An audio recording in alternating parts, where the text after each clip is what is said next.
പരിശുദ്ധ പരമ ദിവ്യകാരുണ്യത്തിന്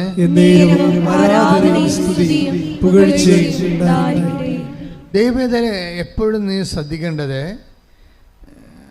ദൈവം നിന്നെ ഓൺ ചെയ്യണം. അതാണ് ഇതിൻ്റെ അകത്ത് മെയിൻ.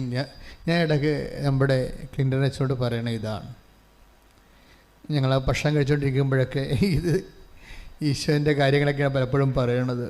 അപ്പോൾ ഞാൻ പറയും, ദൈവം നമ്മളെ ഓൺ ചെയ്യണം എന്ന് വെച്ച് കഴിഞ്ഞാൽ അത് ഞാൻ ഉണ്ടാക്കി പറഞ്ഞില്ല. ബൈബിൾ മുഴുവനും പരിശോധിക്കുമ്പോൾ നമുക്ക് മനസ്സിലാകുന്ന ഒരു സത്യമാണ്. ഈശോയ്ക്ക് തന്നെ നല്ല പവർഫുൾ കോൺഷ്യസ് ആയിരുന്നു.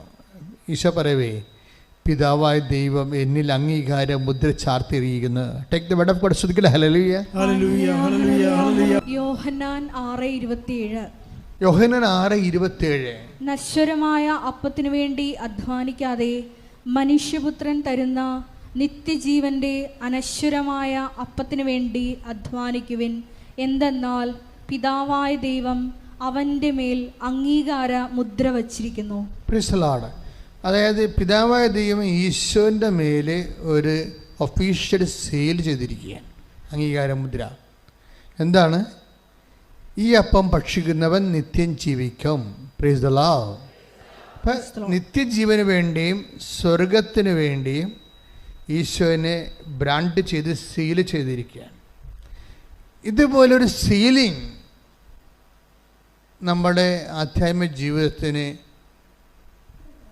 കിട്ടിയാലേ കാര്യങ്ങൾ എളുപ്പമാകും. ഒപ്പിട്ട മതം സീല് ചെയ്യണം. ഇപ്പം ചില ആൾക്കാർക്ക് ഞാൻ ജ്ഞാനസ്ഥാന സർട്ടിഫിക്കറ്റ് കൊടുക്കുമ്പോഴല്ല, ഞാൻ ധൃതിക്ക് ആൾക്കാരെല്ലാം എപ്പോഴും മേടയിലൊക്കെ ഇരിക്കുമ്പോൾ ഇടിയാണല്ല, പല പല വിഷയങ്ങൾക്ക് വേണ്ടി വന്നിരിക്കുന്ന സമയത്ത് ചിലപ്പോൾ ഒപ്പിടും, സീൽ ചെയ്യാൻ മറന്നു പോകും. അപ്പോൾ ചിലക്കത് ഓഫീസിൽ കൊണ്ടുപോയി കൊടുത്തിട്ട് റിജക്റ്റ് ആകുമ്പോൾ തിരിച്ചു വരും, എൻ്റെ അച്ഛ ഇതിന് സീലില്ലെന്ന് പറയണമെന്ന് പറഞ്ഞുകൊണ്ട് പിന്നെ നമ്മൾ സീല് ചെയ്ത് കൊടുക്കും. അപ്പോൾ ഒപ്പേ നിൽക്കത്തില്ലെന്ന് അർത്ഥം.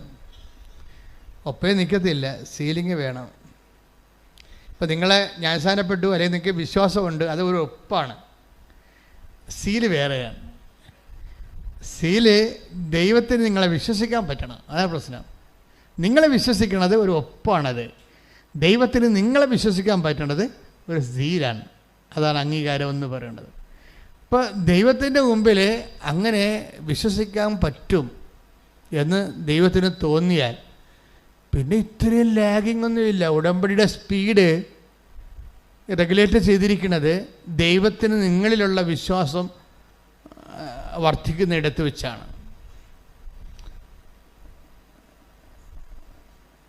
അതായത് നമ്മളിൽ ദൈവത്തിന് ഒരു വിശ്വാസം തോന്നിയാൽ അപ്പം സീലായി. നിങ്ങൾ ഉടമ്പടി കഴിയുമ്പോൾ നിങ്ങൾ നിങ്ങളുടെ വഴിക്ക് പോകും. ഇത് പ്രധാനപ്പെട്ട ഒരു പദാർത്ഥം മാത്രമായ ഒരു ഭൗതികമായ ആനുകൂല്യങ്ങൾക്ക് വേണ്ടിയുള്ള തൽക്കാലത്തേക്കുള്ള വരവും പോക്കുമാണെന്ന് ദൈവത്തിന് തോന്നും. അപ്പം സീലാകത്തില്ല. ഉടമ്പടി സീലാകാത്തതിൻ്റെ പ്രധാനപ്പെട്ട സീല് പതിയത്തില്ലല്ല. ചിലയിടത്ത് ഈ മഷി കുറഞ്ഞു പോകണ കാരണം സീല് പതിയത്തില്ല. എന്താ കാരണം? ദൈവത്തിന് നിങ്ങളെ കാണുമ്പോൾ തന്നെ അറിയാൻ പറ്റും. എന്തറിയാൻ പറ്റും? ഇത് തൽക്കാലത്തേക്ക് ജോലി കിട്ടാൻ വേണ്ടിയുള്ള വരവും പോക്കുമാണ്. അത് കഴിയുമ്പോൾ നിങ്ങൾ നിങ്ങളുടെ വഴിക്ക് പോകും. പിന്നെ ദൈവവും ഇല്ല, ആരുമില്ല. അത് അറിയാം, അപ്പസീൽ പതിയത്തില്ല. അങ്ങനെയാണ് നോക്കണം. ഞാൻ നിങ്ങളെ വഴക്ക് പറയുകയോ ആക്ഷേപിക്കുകയൊന്നുമല്ല. നിങ്ങൾക്ക് എത്രയും വേഗം ഇത് കൺകറൻ്റ് ആകാൻ വേണ്ടി നിങ്ങൾക്ക് ഒരു ഉപായം പറഞ്ഞു തരികയാണ്. ഞാൻ നിങ്ങളെ കുറ്റപ്പെടുത്തുകയില്ല, ഒരു ഉപായം പറഞ്ഞു. ഇൻ കേസ് ഒരു പദാർത്ഥം മാത്രമായിട്ടുള്ള പ്രസക്തി മാത്രമേ ഉള്ളൂ എന്ന് ചിന്തിക്കണം. പദാർത്ഥം മാത്രമായിട്ടാണോ ഞാൻ ദൈവത്തെ സമീപിക്കുന്നത്? ഈ പദാർത്ഥം മാത്രമായിട്ടൊക്കെ ചിന്തിക്കണമെന്ന് പറയുന്നത് എന്തോ ഒരു പരിമിതിയാണെന്നറിയാമോ? അച്ഛനിന്ന് സുവിശേഷം പ്രസംഗിച്ചപ്പോൾ പിശാച് കർത്താവിനോട് പറഞ്ഞില്ലേ, ഈ കല്ലുകളോട്, അതിനെക്കുറിച്ച് അച്ഛൻ പ്രസംഗത്തിൽ സൂചിപ്പിച്ചായിരുന്നു. അപ്പോൾ ഞാൻ അവിടെ ഇരുന്ന് ചിരിക്കുകയായിരുന്നു. എന്താ തിരിച്ചെന്ന് വെച്ചാൽ, പിശാചിൻ്റെ സങ്കല്പ ദാരിദ്ര്യം കണ്ടില്ലേ? പിശാചിന് മാക്സിമം സങ്കല്പിക്കാൻ പറ്റുന്നത് വിശന്നാൽ ഒരു കല്ലെടുത്ത് അത് അപ്പമാക്കാൻ പറ്റുമോ എന്നുള്ള ചിന്തിക്കുക. വളരെ വളരെ ചൈൽഡിഷായിപ്പോയി ശരിക്കും പറഞ്ഞാൽ.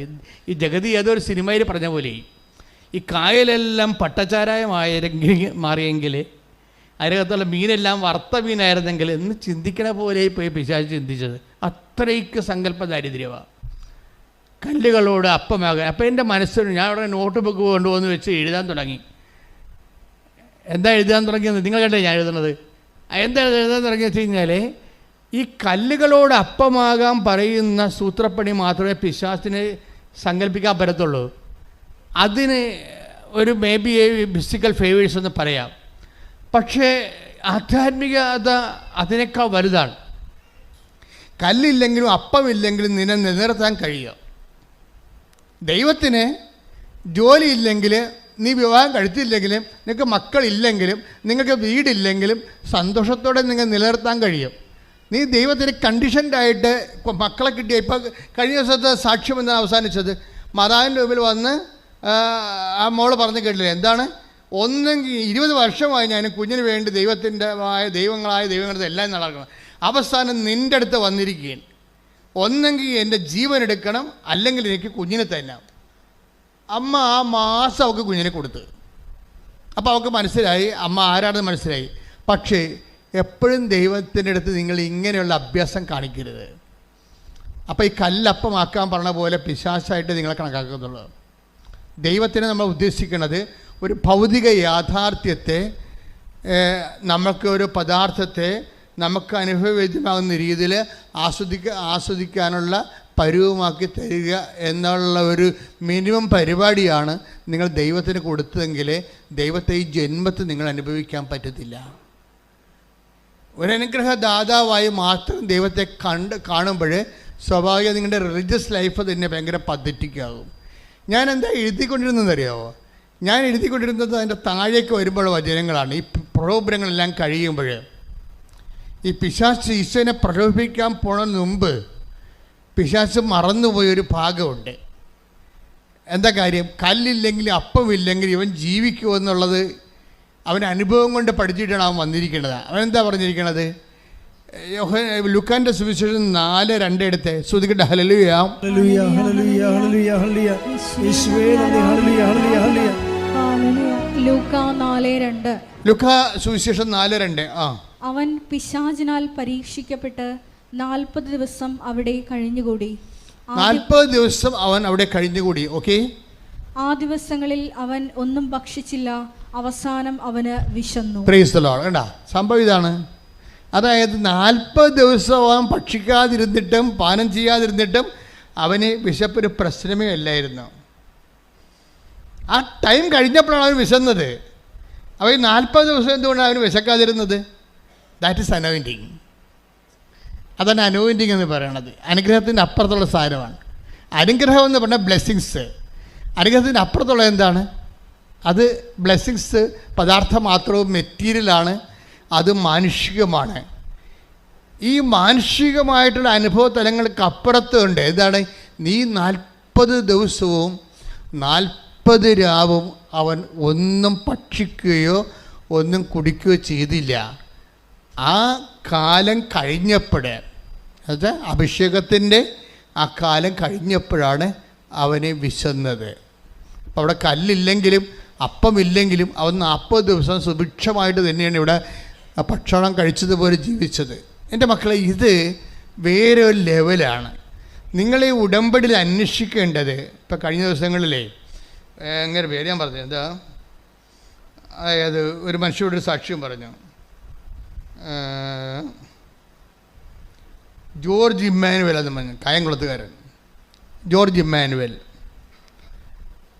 ജോർജ് ഇമ്മാനുവൽ 33 വർഷമായിട്ട് കടലിൽ മർച്ചൻ്റ് നേവിയിലാണ്. 33 വർഷമായിട്ട് മർച്ചൻ്റ് നേവിയിലാണ്. കക്ഷിക്ക് ഇന്ന് വരെ 12 കമ്പനി മാറിയിട്ടുണ്ട്. 33 വർഷം. അപ്പോൾ ദാറ്റ് മീൻസ് ഒരു 3 കൊല്ലം 3.5 കൊല്ലമൊക്കെ കമ്പനി നിൽക്കത്തുള്ളൂ. അത് കഴിയുമ്പോൾ അവർ ഡിസ്മിസ് ചെയ്യുക ഈ സാധനത്തിന്. അത് കാരണം വീടും വെക്കാൻ ഒത്തിയിട്ടില്ല. എവിടെയെങ്കിലും ഉറച്ചു നിന്നാലല്ലേ വീട് വെക്കുകയോ എന്തെങ്കിലും അഭിവൃദ്ധി ഉണ്ടാകുക. 33 കൊല്ലം. ഇപ്പോൾ 6 കൊല്ലം തന്നെ മർച്ചൻ്റ് നേവി പോയി കഴിഞ്ഞാൽ കൊടീശ്വരം വരെ ജീവിക്കുന്ന ആൾക്കാരുണ്ട്. അപ്പോൾ 33 കൊല്ലം ചെയ്ത് പുള്ളിക്കാരൻ ഓരോരുത്തർ ഒന്നും എത്തിയിട്ടില്ല. അവസാനം ഉടമ്പടി ചെയ്ത് 33 വർഷത്തെ ഈ മറൈൻ ലൈഫും കഴിഞ്ഞ് 12 കമ്പനിയിൽ വർക്ക് ചെയ്തുകൊണ്ടിരിക്കുക മാറി. ഇപ്പോൾ ഇവിടെ വന്ന ശേഷം ഈ പുള്ളിക്ക് നിങ്ങൾ നിരാശയായി. കാര്യം പുള്ളിയുടെ കൂടെ ഉള്ള അവിടെ കപ്പലിൽ കയറിയ ആൾക്കാരൊക്കെ ഇന്ന് എവിടെ ഇരിക്കണം, പുള്ളി അവിടെ ഇരിക്കണം എന്ന് പറഞ്ഞ് ഭയങ്കര വ്യത്യാസം, സങ്കടം, നിരാശ. പുള്ളി ഒന്ന് ഉടമ്പടി ചെയ്ത്. ഈ നിരാശ പറഞ്ഞാൽ നമുക്കുള്ള മാർഗം എന്താ?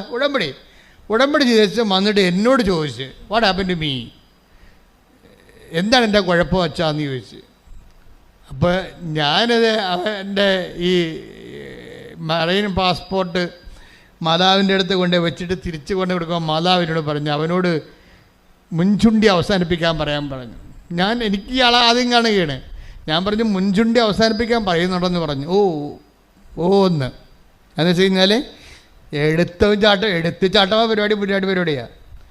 ഒരു വീട്ടിൽ പോലും സമാധാനത്തിൽ ഒരാൾ നമ്മുടെ സമയത്ത് കുറച്ച് കഴിയുമ്പോൾ ഉടക്കി പിരിയും. അപ്പം അത് ആ മനുഷ്യൻ്റെ ഒരു കുറവാണ്. അത് ആധ്യാത്മിക ജീവിതത്തിന് മാത്രമല്ല, ഭൗതിക ജീവിതത്തിന് ഇതുപോലെ കുറവുണ്ടായി കഴിഞ്ഞാൽ നമ്മൾ ഓരോരുത്തരെത്തത്തില്ല. ഇപ്പോൾ കത്തോലിക്ക പള്ളിയിൽ ഇപ്പോൾ നോൻപ് കാലമാണ്. കർത്താവിന് പീഡാനുഭവത്തിന് വേണ്ടി ഒരുങ്ങിക്കൊണ്ടിരിക്കുകയാണ്. അതുകൊണ്ട് തന്നെയാണ് ഈശോ ഇങ്ങനെ എന്നെ കൊണ്ടുവരണം എന്ന് തോന്നുന്നത്. നിങ്ങളും ചിന്തിക്കണം, നല്ലതാണ്. കുറവുകളെ അന്വേഷിക്കണം, നല്ലതാണ്. ഉടമ്പടി എടുക്കാൻ വേണ്ടി വരുമ്പോഴേ, എടുത്തു കഴിഞ്ഞ് അച്ഛനെ കാണാൻ വരുമ്പോഴല്ല, അച്ഛനെ കാണുന്ന മുമ്പ് തന്നെ കർത്താവിനോട് ചോദിക്കണം, എനിക്ക് വല്ല കുറവുണ്ടോ. മനസ്സിലായില്ലേ? അച്ഛനെ കാണുമ്പോൾ ചോദിച്ചാൽ ഒരു കുഴപ്പമൊന്നുമില്ല. നിങ്ങൾ ചോദിക്കാത്തത് കൊണ്ട് മാത്രമേ എനിക്ക് പരിഭവമുള്ളൂ. ചോദിച്ചാൽ ഞാൻ മറുപടി പറയും. പക്ഷേ പിന്നെ ചിലരോട് മിണ്ടത്തില്ല. എന്ന് വെച്ച് കഴിഞ്ഞാൽ അവർ സിമ്പിൾ ക്വസ്റ്റ്യൻസ് ആയിരിക്കും ചോദിക്കുന്നത്. സീരിയസ് വിഷയമാണെങ്കിൽ ഞാൻ ടൈം എടുത്ത് അതിന് മെസ്സേജ് എടുത്ത് മറുപടി പറയും. കാര്യം അവർക്കത് ആവശ്യമാണ്. എനിക്ക് തോന്നുന്നത് അവരെന്നെ പരീക്ഷിക്കാനാണ് ചോദിക്കണമെങ്കിൽ ഞാൻ മിണ്ടത്തില്ല. അവർക്കിത് അറിഞ്ഞിരിക്കാൻ വേണ്ടിയാണെങ്കിൽ ഞാൻ മിണ്ടത്തില്ല. എവിടെയാണ് ഈ വിനാശത്തിൻ്റെ അശുദ്ധ ലക്ഷണം നിൽക്കരുതാത്തടത്ത് നിൽക്കണ കാണുമ്പോൾ യൂദയായിലുള്ളവർ മലമുകളിലേക്ക് ഓടായിപ്പോകാനാണ് പറഞ്ഞത്. അതായത് ചിലർക്ക് എപ്പോഴും നമ്മൾ ശ്രദ്ധിക്കേണ്ടത്, ഈ ദൈവം നമ്മളോട് സംസാരിക്കും, ഒരു സംശയമില്ല. പക്ഷേ എപ്പോഴും നമ്മൾ ശ്രദ്ധിക്കേണ്ടത്, നമ്മളുടെ തീരുമാനം എടുത്ത് മാറ്റിയിട്ട് നമ്മൾ കേവലമായിട്ട് നിൽക്കണം. കേവലമായിട്ട് കർത്താവേ നീ എന്ത് പറഞ്ഞാൽ അത് മാത്രമേ ഞാൻ ചെയ്യത്തുള്ളൂ എന്നാണെങ്കിൽ, അതെല്ലാ കാര്യത്തിലും അങ്ങനെയാണെങ്കിൽ ദൈവം എല്ലാ കാര്യത്തിലും നിങ്ങളോടും അങ്ങനെ തന്നെയായിരിക്കും. ഇതങ്ങനെയല്ല, നിങ്ങൾക്കിഷ്ടമുള്ളത് നിങ്ങൾ ചെയ്യും. നിങ്ങൾക്കിഷ്ടമുണ്ട്, പക്ഷേ അത് എൻ്റെ ഒരു ചെറിയൊരു മനസാക്ഷിക്കുത്ത് എന്തോ കിടപ്പുണ്ട്. അതിന് ദൈവത്തിൻ്റെ കൺകറൻസ് ഉണ്ടോ എന്ന് അറിയാൻ വേണ്ടി അറിഞ്ഞെങ്കിൽ അത് കൊള്ളാമല്ലോ, അറിഞ്ഞില്ലെങ്കിൽ എനിക്ക് കുഴപ്പമൊന്നുമില്ല, ഞാൻ ഇഷ്ടമുള്ള പോലെ ചെയ്യത്തുള്ളൂ എന്ന് പറഞ്ഞുകൊണ്ട് ജീവിക്കുന്ന ആൾക്കാരില്ലേ, അവർ വെറുതെ ആൾക്കാരെ വന്ന് പണി മേടിക്കരുതെന്ന് മാത്രമേ ഞാൻ പറയത്തുള്ളൂ. ആണ് സമയം. അത് വളരെ ശ്രദ്ധിച്ച് കൈകാര്യം ചെയ്യേണ്ടത്. നിങ്ങൾ വളരെ ശ്രദ്ധിക്കേണ്ട കാര്യം മെസ്സേജിൻ്റെ കാര്യത്തിലേ. ശ്രദ്ധിക്കട്ടെ മക്കളെ. കർത്താവിൻ്റെ പാട്ടൊക്കെ കേൾക്കുമ്പോഴേ നിങ്ങളുടെ ഹൃദയം ഇങ്ങനെ മെൽട്ടാകണം. അത്രയും ദൈവസ്നേഹം ഉണ്ടാകണം. എൻ്റെ മക്കളെ സത്യം പറയണം, നിങ്ങൾക്ക് ദൈവസ്നേഹം ഉണ്ടായാൽ മാത്രം മതി. വേറെ അപ്പത്തേനും നിങ്ങൾ ഉടമ്പടിയിലാകും. വെർച്വൽ ഉടമ്പടി എന്ന് നമ്മൾ പറയത്തില്ലേ, വെർച്വൽ ഉടമ്പടി, ഫിസിക്കൽ ഉടമ്പടിയാണ് നമ്മൾ ചെയ്യണത്. ഇവിടെ വെർച്വൽ ഉടമ്പടിയുണ്ട്. വെർച്വൽ ഉടമ്പടി എന്ന് പറയുന്നത് എന്താണ്? നിങ്ങൾക്ക് ദൈവത്തോട് പ്രണയം തോന്നി ദൈവത്തിൻ്റെ വഴികളിലൂടെ ജീവിക്കാൻ മനസ്സുകൊണ്ട് തീരുമാനമാകുമ്പോൾ തന്നെ നിങ്ങൾ ഉടമ്പടിയിലായി. വെർച്വൽ ഉടമ്പടി എന്ന് പറയും അതിനെ. ഓൺലൈൻ കാലത്തേക്ക് കോടതിയിലൊക്കെ നടന്നത് വെർച്വൽ ആയിട്ടുള്ള ഡിസിഷൻ വിസ്താരമൊക്കെ നടന്നത് ഓൺലൈനിൽ.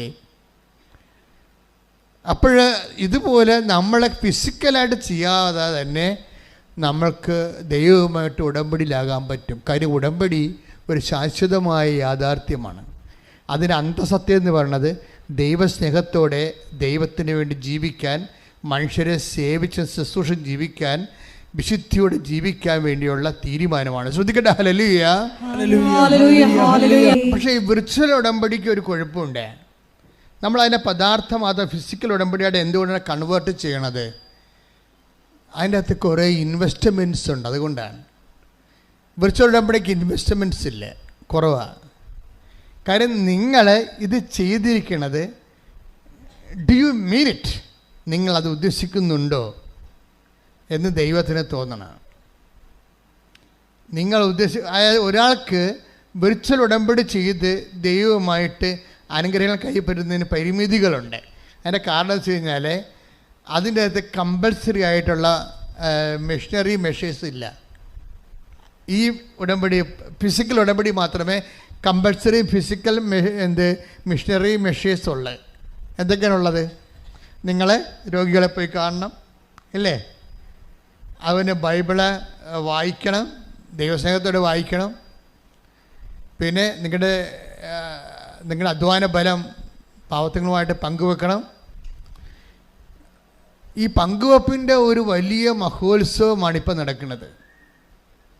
ഒരു മാസം 10,000 പേർ ഉടമ്പെടുക്കുമെങ്കിൽ ഈ 15,000 പേരും തങ്ങളുടെ സമ്പത്തുകൾ ഇല്ലാത്തവരുമായിട്ട് പങ്കുവെക്കുന്നുണ്ട്.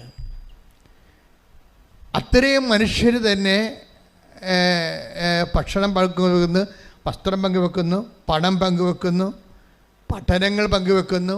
അങ്ങനെ പങ്കുവെപ്പിൻ്റെ വലിയൊരു ലോകം. ഇതെല്ലാം നമ്മൾ മുദ്രയായിട്ട് മാറുകയാണ്.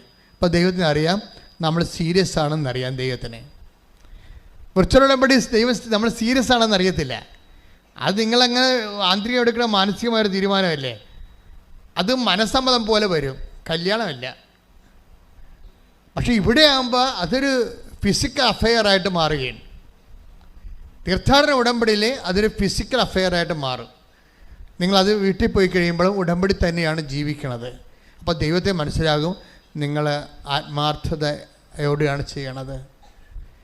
നിങ്ങളുടെ വിഷയത്തെക്കാൾ ദൈവത്തിൻ്റെ വചനം നടപ്പിൽ വരുത്തുന്നതിന് എപ്പോഴാണ് നിങ്ങൾക്കൊരു മുൻതൂക്കം കിട്ടുന്നത്, അപ്പം മുതൽ ഉടമ്പടി ആളി കത്താൻ തുടങ്ങും. ഇപ്പം ചില ആൾക്കാർ പാവത്തുങ്ങൾക്ക് ആശുപത്രി കൊണ്ടുപോയി മരുന്നിന് അവരുടെ ബില്ലിൻ്റെ പൈസ അടക്കണം എന്ന് വെച്ചാൽ അങ്ങനെ അടക്കും. മറ്റൊക്കെ ആശുപത്രിയിലുള്ള കെയർ ടേക്കേഴ്സിന് ബൈസ്റ്റാൻഡേഴ്സിനൊക്കെ ഭക്ഷണം മേടിച്ച് കൊടുക്കണം, വസ്ത്രം ഇല്ലാത്തവർക്ക് വസ്ത്രം കൊടുക്കണം എന്നൊക്കെ. എന്നാലും ചിലർ പറയും കൈവിട്ട് കളിക്കേണ്ട, എങ്ങനെ ഉടമ്പടിയിൽ നിന്ന് കിട്ടിയില്ലെങ്കിൽ നമുക്ക് വരുമാനം കിട്ടിയില്ല, പിന്നെ എന്ത് ചെയ്യും, കയ്യിൽ കൂടി പോകത്തില്ലേ. ഇങ്ങനെ ചിന്തിക്കണ ഒത്തിരി പ്രാക്ടിക്കൽ ക്രിസ്ത്യൻസ് ഉണ്ട്. ഇതിനാണ് ഭയങ്കര പ്രാക്ടിക്കൽ ക്രിസ്ത്യൻസാണ്. എന്ന് വെച്ച് കഴിഞ്ഞാൽ ഉടമ്പടി നമുക്ക് ദൈവാനുഗ്രഹം നമ്മുടെ അക്കൗണ്ടിൽ വരണത് വരെ കൈവിട്ട് കളിക്കത്തില്ല. ഇതിങ്ങനെ ഈ പെരിച്ചാഴികളുടെ എണ്ണ ഒരു 90% വരും. 90% എന്ന് വെച്ചാൽ നമ്മളുടെ അക്കൗണ്ടിൽ നമ്മൾ ഉദ്ദേശിക്കുന്ന രീതിയിലുള്ള അനുഗ്രഹം വന്നു ചേരണവരെ കൈവിട്ട് കളിക്കത്തില്ല. എന്നിട്ട് പറയണ ഇവരെന്താ പറയണത്, അങ്ങനെ വന്നാൽ പിന്നെ നമ്മുടെ കൈ ഉള്ള കൂടി പോകില്ല ഇപ്പം എന്ന് പറയും. അപ്പോൾ ദൈവത്തെ നിങ്ങളുടെ നക്കാപ്പിച്ച കാശ് കൊണ്ട് അളന്ന് നോക്കും.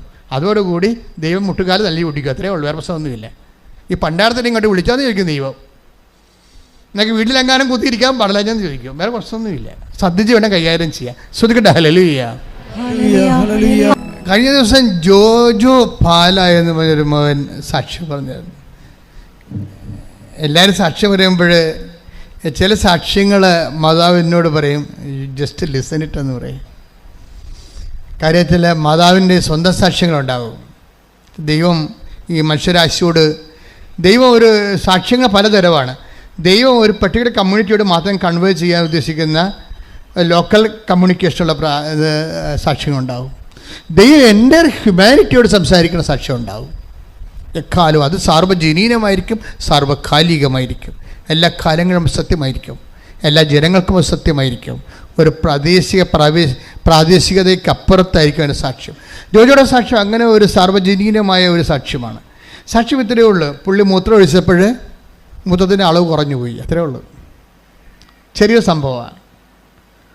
പുള്ളി മൂത്രം ഒഴിച്ചപ്പോൾ മൂത്രത്തിൻ്റെ അളവ് കുറഞ്ഞു പോയ പോലെ പുള്ളിക്ക് തോന്നി. അതൊരു വല്ലാത്ത തോന്നലായി, ഒരു ഒന്നൊന്നര തോന്നലായി. അതെന്താണെന്ന് പറയുക, അങ്ങനെയുടെ സാക്ഷ്യം തുടങ്ങണത് നമ്മൾ ശ്രദ്ധിക്കണം. അയാൾ അങ്ങനെ പറയണത്, ഞാൻ 25 വർഷമായി UK സെറ്റിൽഡാണ് എൻ്റെ ഭാര്യയുമായിട്ട്. എൻ്റെ മക്കളും 2 പേരും അവിടെ ജനിച്ചവരാണ്. അവർക്ക് കല്യാണം കഴിച്ചു, അവർക്ക് ജോലിയുണ്ട്. എൻ്റെ മക്കൾക്ക് ജോലിയുണ്ട്, എനിക്കിപ്പോഴും ജോലിയുണ്ട്, എൻ്റെ ഭാര്യയ്ക്ക് ജോലിയുണ്ട്. ഞങ്ങൾക്ക് പണത്തിന് ഒരു കുറവുമില്ല. അതുകൊണ്ട് തന്നെ ഞങ്ങൾ വളരെ സന്തോഷമായ രീതിയിൽ ആണ് അവിടെ ജീവിച്ചത്. അപ്പോൾ നോക്കിയ ഒരു മനുഷ്യന് വീടിന് വീട്, മേൽത്തരം ഭയം പറയുന്നുണ്ട്, മേൽത്തരം ഭവനങ്ങൾ, മേൽത്തരം വാഹനങ്ങൾ. ഓരോ സമയത്തും അതാ സമയത്ത് കമ്പനി ഇറങ്ങുമ്പോൾ ആൾക്കാർക്ക് അങ്ങനെയാണല്ലോ, ഈ കുറേ പണമായി കഴിഞ്ഞാൽ പിന്നീട് അവരുടെ റാങ്ക് അനുസരിച്ചിട്ട് അവരെക്കാൾ മെച്ചമായ ജീവിതം ആരാണ് ജീവിക്കണമെന്ന് നോക്കിയിട്ട് അവരുപയോഗിക്കുന്ന ബ്രാൻഡുകൾ ഉപയോഗിച്ചുകൊണ്ട് അവരുടെ ഒപ്പം അപ്ഡേറ്റ് ചെയ്യും. മനുഷ്യന് ഇങ്ങനെയുള്ള ഒരു സംഭവമുണ്ട്. എന്നുവെച്ചാൽ നമ്മളെക്കാൾ മെച്ചമായിട്ടുള്ള ആരാണ് ജീവിക്കണത് നോക്കിയിട്ട് നമ്മൾ ഒരിക്കലും താഴേക്ക് നോക്കും. നമ്മൾ അനിയൻ ചിലപ്പോഴും ഇപ്പോഴും പശുവിനെയും വളർത്തി നടക്കണുണ്ടാവും, അവർ നോക്കത്തില്ല, അവർ തിരക്കത്തില്ല. ഭാര്യയുടെ ആങ്ങളമാരെങ്ങനെ ജീവിക്കണമെന്ന് നോക്കും. അതാണ് പ്രശ്നം. സ്വന്തം കൂടപ്പുറപ്പ് എങ്ങനെ ജീവിക്കണം എന്നല്ല നോക്കണത്, ഭാര്യയുടെ ആങ്ങളമാർ. ഇപ്പം അളിയനെ എങ്ങനെ കവച്ച് വെക്കാൻ പറ്റും, അതാണ്. എന്നിട്ട് ഭാര്യയുമായിട്ട് വഴക്കിടുമ്പോൾ അളിയൻ്റെ പേരാണ് പറയണത്. അപ്പോൾ നിങ്ങൾക്ക് എന്നതിൻ്റെ കേടാണ്, എപ്പോഴും എൻ്റെ ആങ്ങളെ മേശക്കൾ കയറണം എന്തിനാണ് എന്ന് ചോദിക്കും. എന്നുവെച്ചാൽ ഭാര്യയുടെ മുമ്പിൽ പുള്ളിക്ക് ഞാൻ ജോജിയുടെ കാര്യമല്ല പറയണത്, ഞാൻ പൊതുവായിട്ട് പറയണം കേട്ടോ, ആമഷ അതൊന്നും പറഞ്ഞിട്ടില്ല. അതായത് മനുഷ്യന്മാരുടെ ഉള്ളിലുള്ള ചില ഉടമ്പടി വിരുദ്ധമായ വിചാരങ്ങളെ വിചാരണ ചെയ്യാതെ നമുക്ക് മുന്നോട്ട് പോകാൻ പറ്റത്തില്ല. കാര്യം ഇത് നിങ്ങൾ പറയുന്ന കൂട്ട് പ്രാർത്ഥനീയ രൂപങ്ങളല്ല ഈ സംഭവം. ഇത് വളരെ സൂക്ഷിച്ച് തന്ത്രപരമായിട്ട് ആണ് ഇതിനെ സമീപിക്കേണ്ടത്.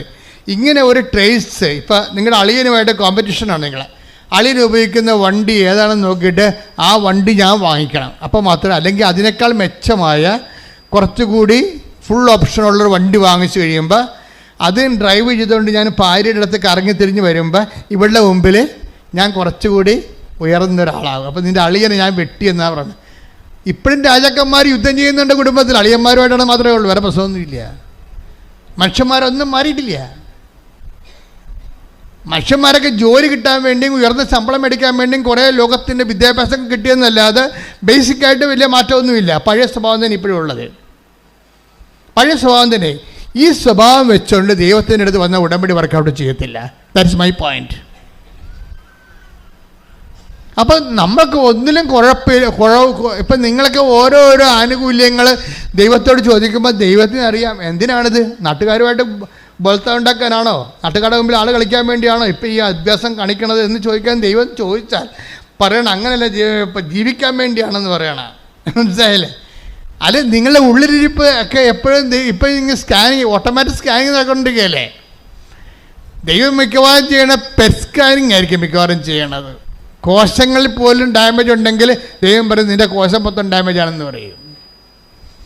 ഇതൊക്കെ ഈ പെറ്റ് സ്കാനൊക്കെ ഇപ്പോഴല്ല ഈ മൈക്രോ മെഡിസിനൊക്കെ കണ്ടുപിടിച്ചത്. എത്രയോ വർഷം മുമ്പ് ദൈവത്തിൻ്റെ കയ്യിൽ ഈ പെറ്റ് സ്കാനുണ്ട്. നിൻ്റെ ആത്മാവിൻ്റെ കോശങ്ങൾ വരെ എന്തുമാത്രം ഡാമേജ് ആയിട്ടുണ്ടെന്ന് ദൈവം പറയും. അതുകൊണ്ടാണ് ഉടമ്പടി താമസിക്കുന്നത്. പ്രാർത്ഥിക്കുക, കർത്താവായ ദൈവമേ, കർത്താവായ ദൈവമേ, നിന്റെ കൃപയുടെ ആഗിരണം ചെയ്യാൻ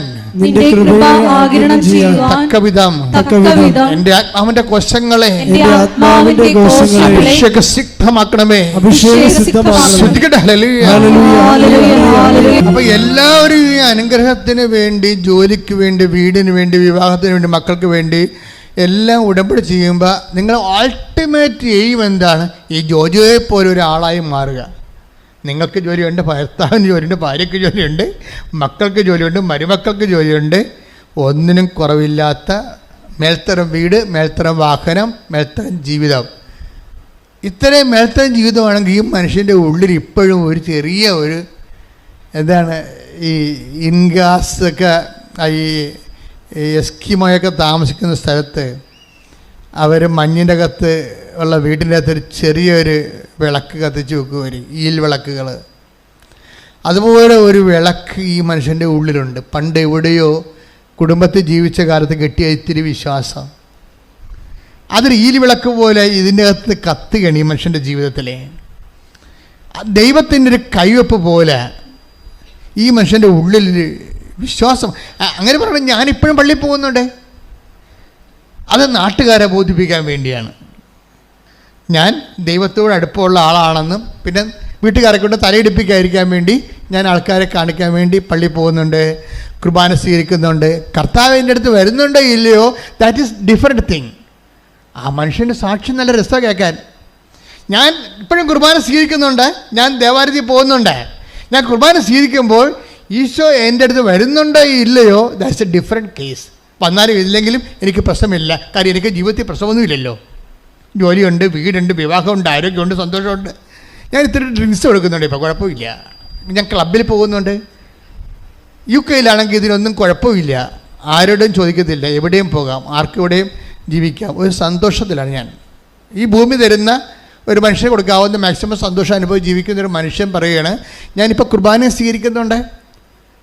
അത് കാര്യം ഞാൻ ഇങ്ങനെ ഒരു ആചാരാനുഷ്ഠാനത്തിൽ ജീവിച്ച് പോകുന്ന കാരണം ആ പാരമ്പര്യം കളയേണ്ടെന്ന് വിചാരിച്ചുകൊണ്ട് ഞാൻ കുർബാന സ്വീകരിക്കുന്നുണ്ട്. പക്ഷേ ഈശോ എൻ്റെ അടുത്ത് വരുന്നുണ്ടോ ഇല്ലയോ, അത് എനിക്കത്ര പ്രശ്നമല്ലെന്ന്. അതാണ് പ്രശ്നം. അതാണ് എൻ്റെ അകത്ത് ഏറ്റവും വലിയ വിഷയം. ഈശോ എൻ്റെ അടുത്ത് ആ കുർബാന സ്വീകരണത്തിലൂടെ ഈശോ എൻ്റെ അടുത്ത് വരുന്നുണ്ടോ ഇല്ലയോ എന്ന് പറയുമ്പോൾ വരുന്നില്ലെങ്കിൽ സങ്കടമില്ല. അങ്ങനെ സങ്കടം ആ മനുഷ്യനില്ല, ഫീൽ ചെയ്യുന്നില്ല. അങ്ങനെ കുറവ് ഈശോ എൻ്റെ എഴുന്നള്ളി ഈ കുർബാനയിൽ എൻ്റെ ഉള്ളിലേക്ക് വരുന്നില്ല എങ്കിലാണെങ്കിലും അത് കുറവായിട്ട് he's not feeling it. Isho ഒരു മനുഷ്യൻ്റെ ആധുനിക മനുഷ്യൻ്റെ ഒരു അവസ്ഥ കണ്ടില്ലേ? അതായത് ചട്ടപ്പടി സഭയുടെ മുമ്പിലും അച്ഛന്മാരുടെ മുമ്പിലും പള്ളിക്കാരുടെ മുമ്പിലും ഇടവക്കാരുടെ മുമ്പിലും ഹീസ് എ ഗുഡ് കാത്തലിക്. അയാൾക്കറിയാം അയാളുടെ ഹിപ്പക്രാറ്റാണെന്നറിയാം. അയാൾക്കറിയാം പള്ളിയിൽ അച്ഛന്മാരുടെ മുമ്പിൽ ബിഷപ്പിൻ്റെ മുമ്പിലൊക്കെ he's a Catholic, good Catholic. പക്ഷെ അയാൾക്കറിയാം ഈശോ ഒന്നും അയാളുടെ കയ്യിരിപ്പ് കാരണം ഈശോ ഒന്നും ഈ കുർബാനയിലൂടെ എൻ്റെ ഉള്ളിൽ വരുന്നില്ലെന്നറിയാം. ഇനി വരാതിരുന്നതുകൊണ്ടോ എനിക്ക് അത്രയ്ക്ക് വിഷമമൊന്നും ഇല്ല, അത് കുറവായിട്ട് പുള്ളിക്ക് തോന്നുന്നില്ല. ഈശോ നമ്മുടെ ഉള്ളിലേക്ക് വരാത്തത്, ഈ അനുഷ്ഠാന മാർഗങ്ങളെല്ലാം ആചരിച്ചിട്ടും വരാത്തത് ഒരു കുറവായിട്ട് തോന്നാത്ത ട്രാജഡിയെ ഇനി എന്ത് വെക്കാബററി ഉപയോഗിച്ച് പിടിക്കണമെന്ന് നമുക്കറിയത്തില്ല. അത്രയ്ക്ക് പത്തറ്റിക്കാണ് കണ്ടീഷൻ. പ്രാർത്ഥിക്കുക. കർത്താവായ ദൈവമേ, ഞാൻ കേൾക്കുന്ന ധ്യാനത്തിലൂടെ അങ്ങ് ഉദ്ദേശിക്കുന്നത് എന്റെ അന്തരാത്മാവിലേക്ക് പകർന്നു തരാൻ അമ്മേ, പരിശുദ്ധമ്മേ, എനിക്ക് വേണ്ടി മാധ്യസ്ഥ വഹിക്കണം. അപ്പോഴീ പെട്ടെന്ന് ഇതെല്ലാം ഒരു കുറവുമില്ലാത്തൊരു മനുഷ്യന് ഒരു സുപ്രഭാതത്തിൽ മൂത്രത്തിൽ കുറവ് വന്നു. അതാണ് ഒരു സ്റ്റോറി പോണ കണ്ടല്ലോ, സ്റ്റോറിയുടെ പോകണ്ട. നല്ലൊരു പ്രോസ്പെറസായിട്ട് മുന്നോട്ട് പോകുന്ന സ്റ്റോറി പെട്ടെന്ന് ഇങ്ങനെ ബെൻഡാണെന്ന് നോക്കി. ഒരു കുറവുകളും ഇല്ലാത്തൊരു മനുഷ്യന് ഒരു സുപ്രഭാതത്തിൽ മൂത്രമൊഴിക്കുമ്പോൾ ഇത്തിരി കുറവ് വന്നു മൂത്രത്തിൽ. അപ്പം അതെന്താണെന്ന് നോക്കാൻ വേണ്ടി അദ്ദേഹം ഡോക്ടറിൻ്റെ അടുത്ത് ചെന്ന് അതെന്താണെന്ന് നോക്കിക്കഴിഞ്ഞപ്പോൾ അത് പോസ്റ്റേറ്റിൻ്റെ എന്തോ ഒരു സിസ്റ്റാണ്, അത് ക്യാൻസറസ് ആയിട്ട് ഡെവലപ്പ് ചെയ്യുകയാണ്. ഈ മനുഷ്യൻ അങ്ങ് ഉരുകിപ്പോയി. ഓക്കെ, ഒരു മനുഷ്യൻ പെട്ടെന്ന് ഉരുകണ കണ്ടില്ലേ, കല്ല് ഉരുകണ പോലെ ഇങ്ങനെ ഉരുകുകയാണ്. ഇനി എന്താണ്? ഇനി എൻ്റെ ദിവസങ്ങൾ ഇനി എത്രയാണ്? ഇങ്ങനെ പല ചിന്തകൾ കൊണ്ട് ഇത്രയും നാൾ ഞാൻ സമ്പാദിച്ചത് ഇനി എന്ത് ചെയ്യാനാണ്? ഇനി ആരുപയോഗിച്ചാലും ഞാൻ ഈ ലോകത്തു നിന്ന് പിരിയുകയല്ലേ? ഇങ്ങനെ പല പല ചിന്തകൾ പുള്ളിയുടെ ലൈഫ് തന്നെ ഇങ്ങനെ റെഡ്യൂസ് ഇൻറ്റു സീറോ, മൈനസിലേക്ക് കൊണ്ടുവരികയാണ്. അപ്പോൾ ഇനി എന്താണ് ഒരു മാർഗം അറിയാതെ ഇങ്ങനെ പുള്ളി ചിന്തിക്കുമ്പോൾ പുള്ളി വൈഫ് എൻ്റെ അനിയത്തി നാട്ടിൽ വന്നപ്പോൾ ഉടമ്പടി എടുത്ത്, വൈഫിൻ്റെ അനിയത്തി നാട്ടിൽ വന്നപ്പോൾ ഉടമ്പടി എടുത്ത് തിരിച്ചു വന്നപ്പോൾ പറഞ്ഞ്, ചേട്ടനോടവൻ ചേട്ടായി ഇത് ഞാൻ നാട്ടിൽ പോയപ്പോൾ ചേർത്തല പള്ളിയിൽ പോയി, ചേർത്തല പള്ളിയാണ് പാലക്കാട്, ചേർത്തല പള്ളിയിൽ പോയി മാതാവിൻ്റെ ഉടമ്പടി എടുത്താണ്. ചേട്ടായി ഈ പ്രാർത്ഥന മാത്രം പ്രാർത്ഥിച്ചാൽ മതി, ചേട്ടായി രക്ഷപ്പെടുമെന്ന് പറഞ്ഞ് ഒരു തിരിയും കൊടുത്ത്, ഒരു നീല തിരിയും കൊടുത്ത്, ഒരു പ്രത്യക്ഷീകരണ പ്രാർത്ഥനയും കൊടുത്ത്. പക്ഷേ ഈ പണ്ടുണ്ടായിരുന്നൊരു വിശ്വാസം ഉണ്ടല്ലോ അങ്ങേർക്ക്, അതിപ്പോൾ അങ്ങോട്ട് ആളി കത്താൻ തുടങ്ങി. പുള്ളിക്ക് ഭയങ്കര സങ്കടമായി. ദൈവമേ, നിന്നെ ഞാൻ മറന്ന് കുറേ നാൾ ജീവിച്ചില്ലേ, എല്ലാം നീയാണ് തന്നത്, പക്ഷേ നിന്നെപ്പോലും ഞാൻ മറക്കുന്നത്, നീ പോലും കുർബാനയിൽ എഴുന്നള്ളി എൻ്റെ ഉള്ളിലോട്ട് വന്നിട്ട് അത് വരത്തില്ലെന്ന്, കുർബാന മാത്രമാണ് വരണത്, ആ ഓസ്തിയപ്പം മാത്രമാണ് ഞാൻ കഴിക്കണത്, നീ എൻ്റെ കൂടെ വരുന്നില്ലെന്നൊക്കെ എനിക്ക് അറിയാമായിരുന്നിട്ട് പോലും എനിക്കൊരു വിഷമം തോന്നാത്ത എത്രയോ ദിവസങ്ങളുണ്ടായിട്ടുണ്ട്. ഇപ്പോൾ ഞാൻ എല്ലാത്തിനും കൂടി ഞാൻ വിഷമിക്കുകയാണ്. നിൻ്റെ മുമ്പിൽ നിൽക്കാൻ പോലും എനിക്ക് നാണം തോന്നണേ, എന്നെ നീ ആ അന്ത്യനിമിഷം കൈവിട്ട് കളയരുത് എന്നൊക്കെ പറഞ്ഞിട്ട് ഈ മനുഷ്യൻ ഈ പ്രത്യക്ഷീകരണ പ്രാർത്ഥന ചൊല്ലും. രാത്രിയും പകരം ഈ പ്രത്യക്ഷീകരണ പ്രാർത്ഥന ചൊല്ലും. കാര്യം അത് അങ്ങേര് സ്വന്തമായിട്ട് ചെല്ലണ ദൈവം അങ്ങ് രക്ഷപ്പെടുത്താൻ വേണ്ടി ഇത് ചൊല്ലി അഭിഷേകം പ്രാപിക്കാൻ ഒരു പ്രത്യേക ആകർഷണം പുള്ളിക്ക് കൊടുത്ത്, ഇത് കിട്ടിയ സമയത്ത് തൊട്ട് ഈ പ്രത്യക്ഷീകരണ പ്രാർത്ഥന ചൊല്ലി പുള്ളി അത് ഇപ്പോൾ ഒത്തിരി പേരില്ലേ പ്രത്യക്ഷീകരണ പ്രാർത്ഥന കാണാ പഠിച്ചിരിക്കുന്നവർ, എന്തുമാത്രം പേരുണ്ട്. അവർക്ക് എന്തെങ്കിലും സങ്കടം വന്ന് അപ്പം പ്രത്യക്ഷീകരണ പ്രാർത്ഥന പെട്ടെന്ന് നാവിൽ നിങ്ങൾ പ്രത്യക്ഷീകരണ പ്രാർത്ഥന വന്നുകൊണ്ടിരിക്കാം. കാരണം നിങ്ങൾക്കറിയാമല്ലോ, എന്ത് സംഭവമായാലും ഉടമ്പടി ഈ ലോകത്തെ ഏറ്റവും വലിയ ദൈവിക പദ്ധതിയാണെങ്കിലും അതിൻ്റെ ഇന്ധനമെന്ന് പറയുന്നത് പ്രത്യക്ഷീകരണമാണ്. അതിൻ്റെ ഇന്ധനം പ്രത്യക്ഷീകരണം. മാതാവിൻ്റെ പ്രത്യക്ഷീകരണത്തെ സഭ ഏറ്റെടുക്കാനും മാതാവിൻ്റെ പ്രത്യക്ഷീകരണം ലോകത്തെ അനുഗ്രഹമാക്കി മാറ്റാൻ വേണ്ടി ദൈവത്തിൻ്റെ പദ്ധതിയായിട്ടാണ് ഉടമ്പടി വരണത്. പക്ഷെ അതിൻ്റെ ബേസ്മെൻ്റ് എന്താണ്? പ്രത്യക്ഷീകരണമാണ്. ആ പ്രത്യക്ഷീകരണം വർക്കൗട്ട് ചെയ്യണത് പ്രത്യക്ഷീകരണ പ്രാർത്ഥനയിലാണ് വർക്കൗട്ട് ചെയ്യണത്. അതുകൊണ്ട് ഈ മനുഷ്യൻ പ്രത്യക്ഷീകരണ പ്രാർത്ഥന ചൊല്ലിക്കൊണ്ടിരിക്കുകയാണ്. ചൊല്ലി അവസാനം ഒരു ദിവസം പോയി രണ്ടാമതൊരു സ്കാൻ ചെയ്തപ്പോൾ ഒരു 3 മാസം കഴിഞ്ഞിട്ട് ഒരു സ്കാൻ ചെയ്ത് 3 മാസം കഴിഞ്ഞിട്ട് സ്കാൻ ചെയ്തപ്പോൾ ഡോക്ടർ പറഞ്ഞ് ഇത് ആ പഴയ കണ്ട പോലെ ഇരിക്കണമെന്ന് പറഞ്ഞ്. അപ്പോൾ പുള്ളി കുറഞ്ഞെന്നാണ് വിചാരിച്ചത്. പക്ഷെ പുള്ളി പറഞ്ഞത് പഴയ കണ്ട പോലെ ഇരിക്കണമെന്ന് പറഞ്ഞ്. കണ്ട പോലെ പണ്ട് കണ്ട സിസ്റ്റത്തിൻ്റെ അതേ മില്ലിയിൽ മാത്രമാണ് ഇപ്പോഴും ഇരിക്കണമെന്ന് പറഞ്ഞു. പക്ഷെ അത് പുള്ളിക്ക് ദൈവാനുഗ്രഹത്തെ മനസ്സിലാക്കാൻ കഴിഞ്ഞില്ല. പിന്നെ വീട്ടിൽ വന്ന് പ്രാർത്ഥിച്ച് അവരോടൊക്കെ സംസാരിച്ച് കഴിഞ്ഞപ്പോൾ പറഞ്ഞു, ചേട്ടായി അത് നല്ല കാര്യമല്ലേ, ഈ ക്യാൻസറാണെങ്കിൽ ഗ്രോത്ത് ചെയ്യുമല്ലോ, ഇത് അറസ്റ്റായില്ല ചേട്ടായി എന്ന് പറഞ്ഞു. അപ്പോഴാണ് പുള്ളി ഞെട്ടിപ്പോയി. ശരിയാണ്, ഇത് അറസ്റ്റായല്ല, ഞാൻ പള്ളി കൃപാസനത്തിൽ വന്നിട്ടില്ല, മാതാവിനെ കണ്ടിട്ടില്ല, പ്രത്യക്ഷീകരണ പ്രാർത്ഥന മാത്രം ചൊല്ലിയപ്പോൾ ഇത് അറസ്റ്റായില്ലേ. പിന്നെ പുള്ളിയുടെ ലൈഫ് മുഴുവനും നിങ്ങൾക്കറിയാവില്ലേ ഈ കുറവുകൾ നോക്കാൻ തുടങ്ങി പുള്ളി. ജീവിതത്തിൽ അദ്ദേഹത്തിൻ്റെ കുറവുകൾ, ദൈവം ബാക്കിയെല്ലാം ഇങ്ങനെ നിറവല്ലേ, പക്ഷെ ദൈവം ഏതെല്ലാം മേഖലകളിലില്ല എന്നുള്ള കുറവുകളെക്കുറിച്ച് പുള്ളി ചിന്തിക്കാനും ലൈഫ് ദാനധർമ്മത്തിലൂടെയും അതുപോലെ തന്നെ മറ്റുള്ളവരോട് ദേഷ്യമില്ലാതെ സ്നേഹത്തോടെ പെരുമാറി, ക്ഷമയോടെ പെരുമാറി, ചില ആൾക്കാരോട് മിണ്ടത്തേ ഇല്ലായിരുന്നു, അവരോടൊക്കെ അനുരഞ്ജനപ്പെടാൻ തുടങ്ങി. പുള്ളി കുറേ കറക്ഷനിലേക്ക് വന്നു. എന്താ സംഭവം? ഇത്രയും നാൾ താൻ നേടിയതൊന്നും അല്ലെന്നൊരു നിമിഷം മനസ്സിലാക്കിയത് നിമിഷം മുതലേ കുറവുകൾ നിങ്ങൾക്കറിയാതെ ദൈവം ഇപ്പം 10:12 എടുത്ത് മർക്കോസിൻ്റെ സുവിശേഷം 10:21 ശ്രുതികട്ടെ. Hallelujah hallelujah. മർക്കോസ് 10:21. യേശു സ്നേഹപൂർവ്വം അവനെ കടാക്ഷിച്ചുകൊണ്ട് പറഞ്ഞു, നിനക്ക് ഒരു കുറവുണ്ട്, പോയി നിനക്കുള്ളതെല്ലാം വിറ്റ് ദരിദ്രർക്ക് കൊടുക്കുക, അപ്പോൾ സ്വർഗത്തിൽ നിനക്ക് നിക്ഷേപമുണ്ടാകും, പിന്നെ വന്ന് എന്നെ അനുഗമിക്കുക. ക്രിസ്തുവിലേക്ക് വരുന്നതിന് മുമ്പ് കുറവുകളെ ഇവാലുവേറ്റ് ചെയ്യണ ഒരു പേഴ്സണൽ അസസ്മെൻ്റ് നടത്തണം നല്ലതാ. ഈ കുറവുകളെ അന്വേഷിക്കുന്നത് അദ്ദേഹം സ്വന്തമായിട്ട് ചെയ്തതല്ല, ഈ പാക്കേജിൽ ഉടമ്പടി പാക്കേജിലുള്ളതാണ് പേഴ്സണൽ അസസ്മെൻ്റ്. അത് 10:20-19 വായിച്ചേ. മർക്കോസ് 10:20. അവൻ പറഞ്ഞു, ഗുരു, ചെറുപ്പം മുതൽ ഞാൻ ഇവയെല്ലാം പാലിക്കുന്നുണ്ട്. അതായത് ഒരു യുവാവ്, അയാൾ ഈ ജോജോനെ പോലെ ധനികനായിരുന്നു. ബൈബിൾ അവതരിപ്പിക്കുന്ന ജോജോയെ പോലെ അയാൾ ധനികനാണെന്ന് പറയുന്നില്ല അവിടെ, വായിച്ചോളൂ.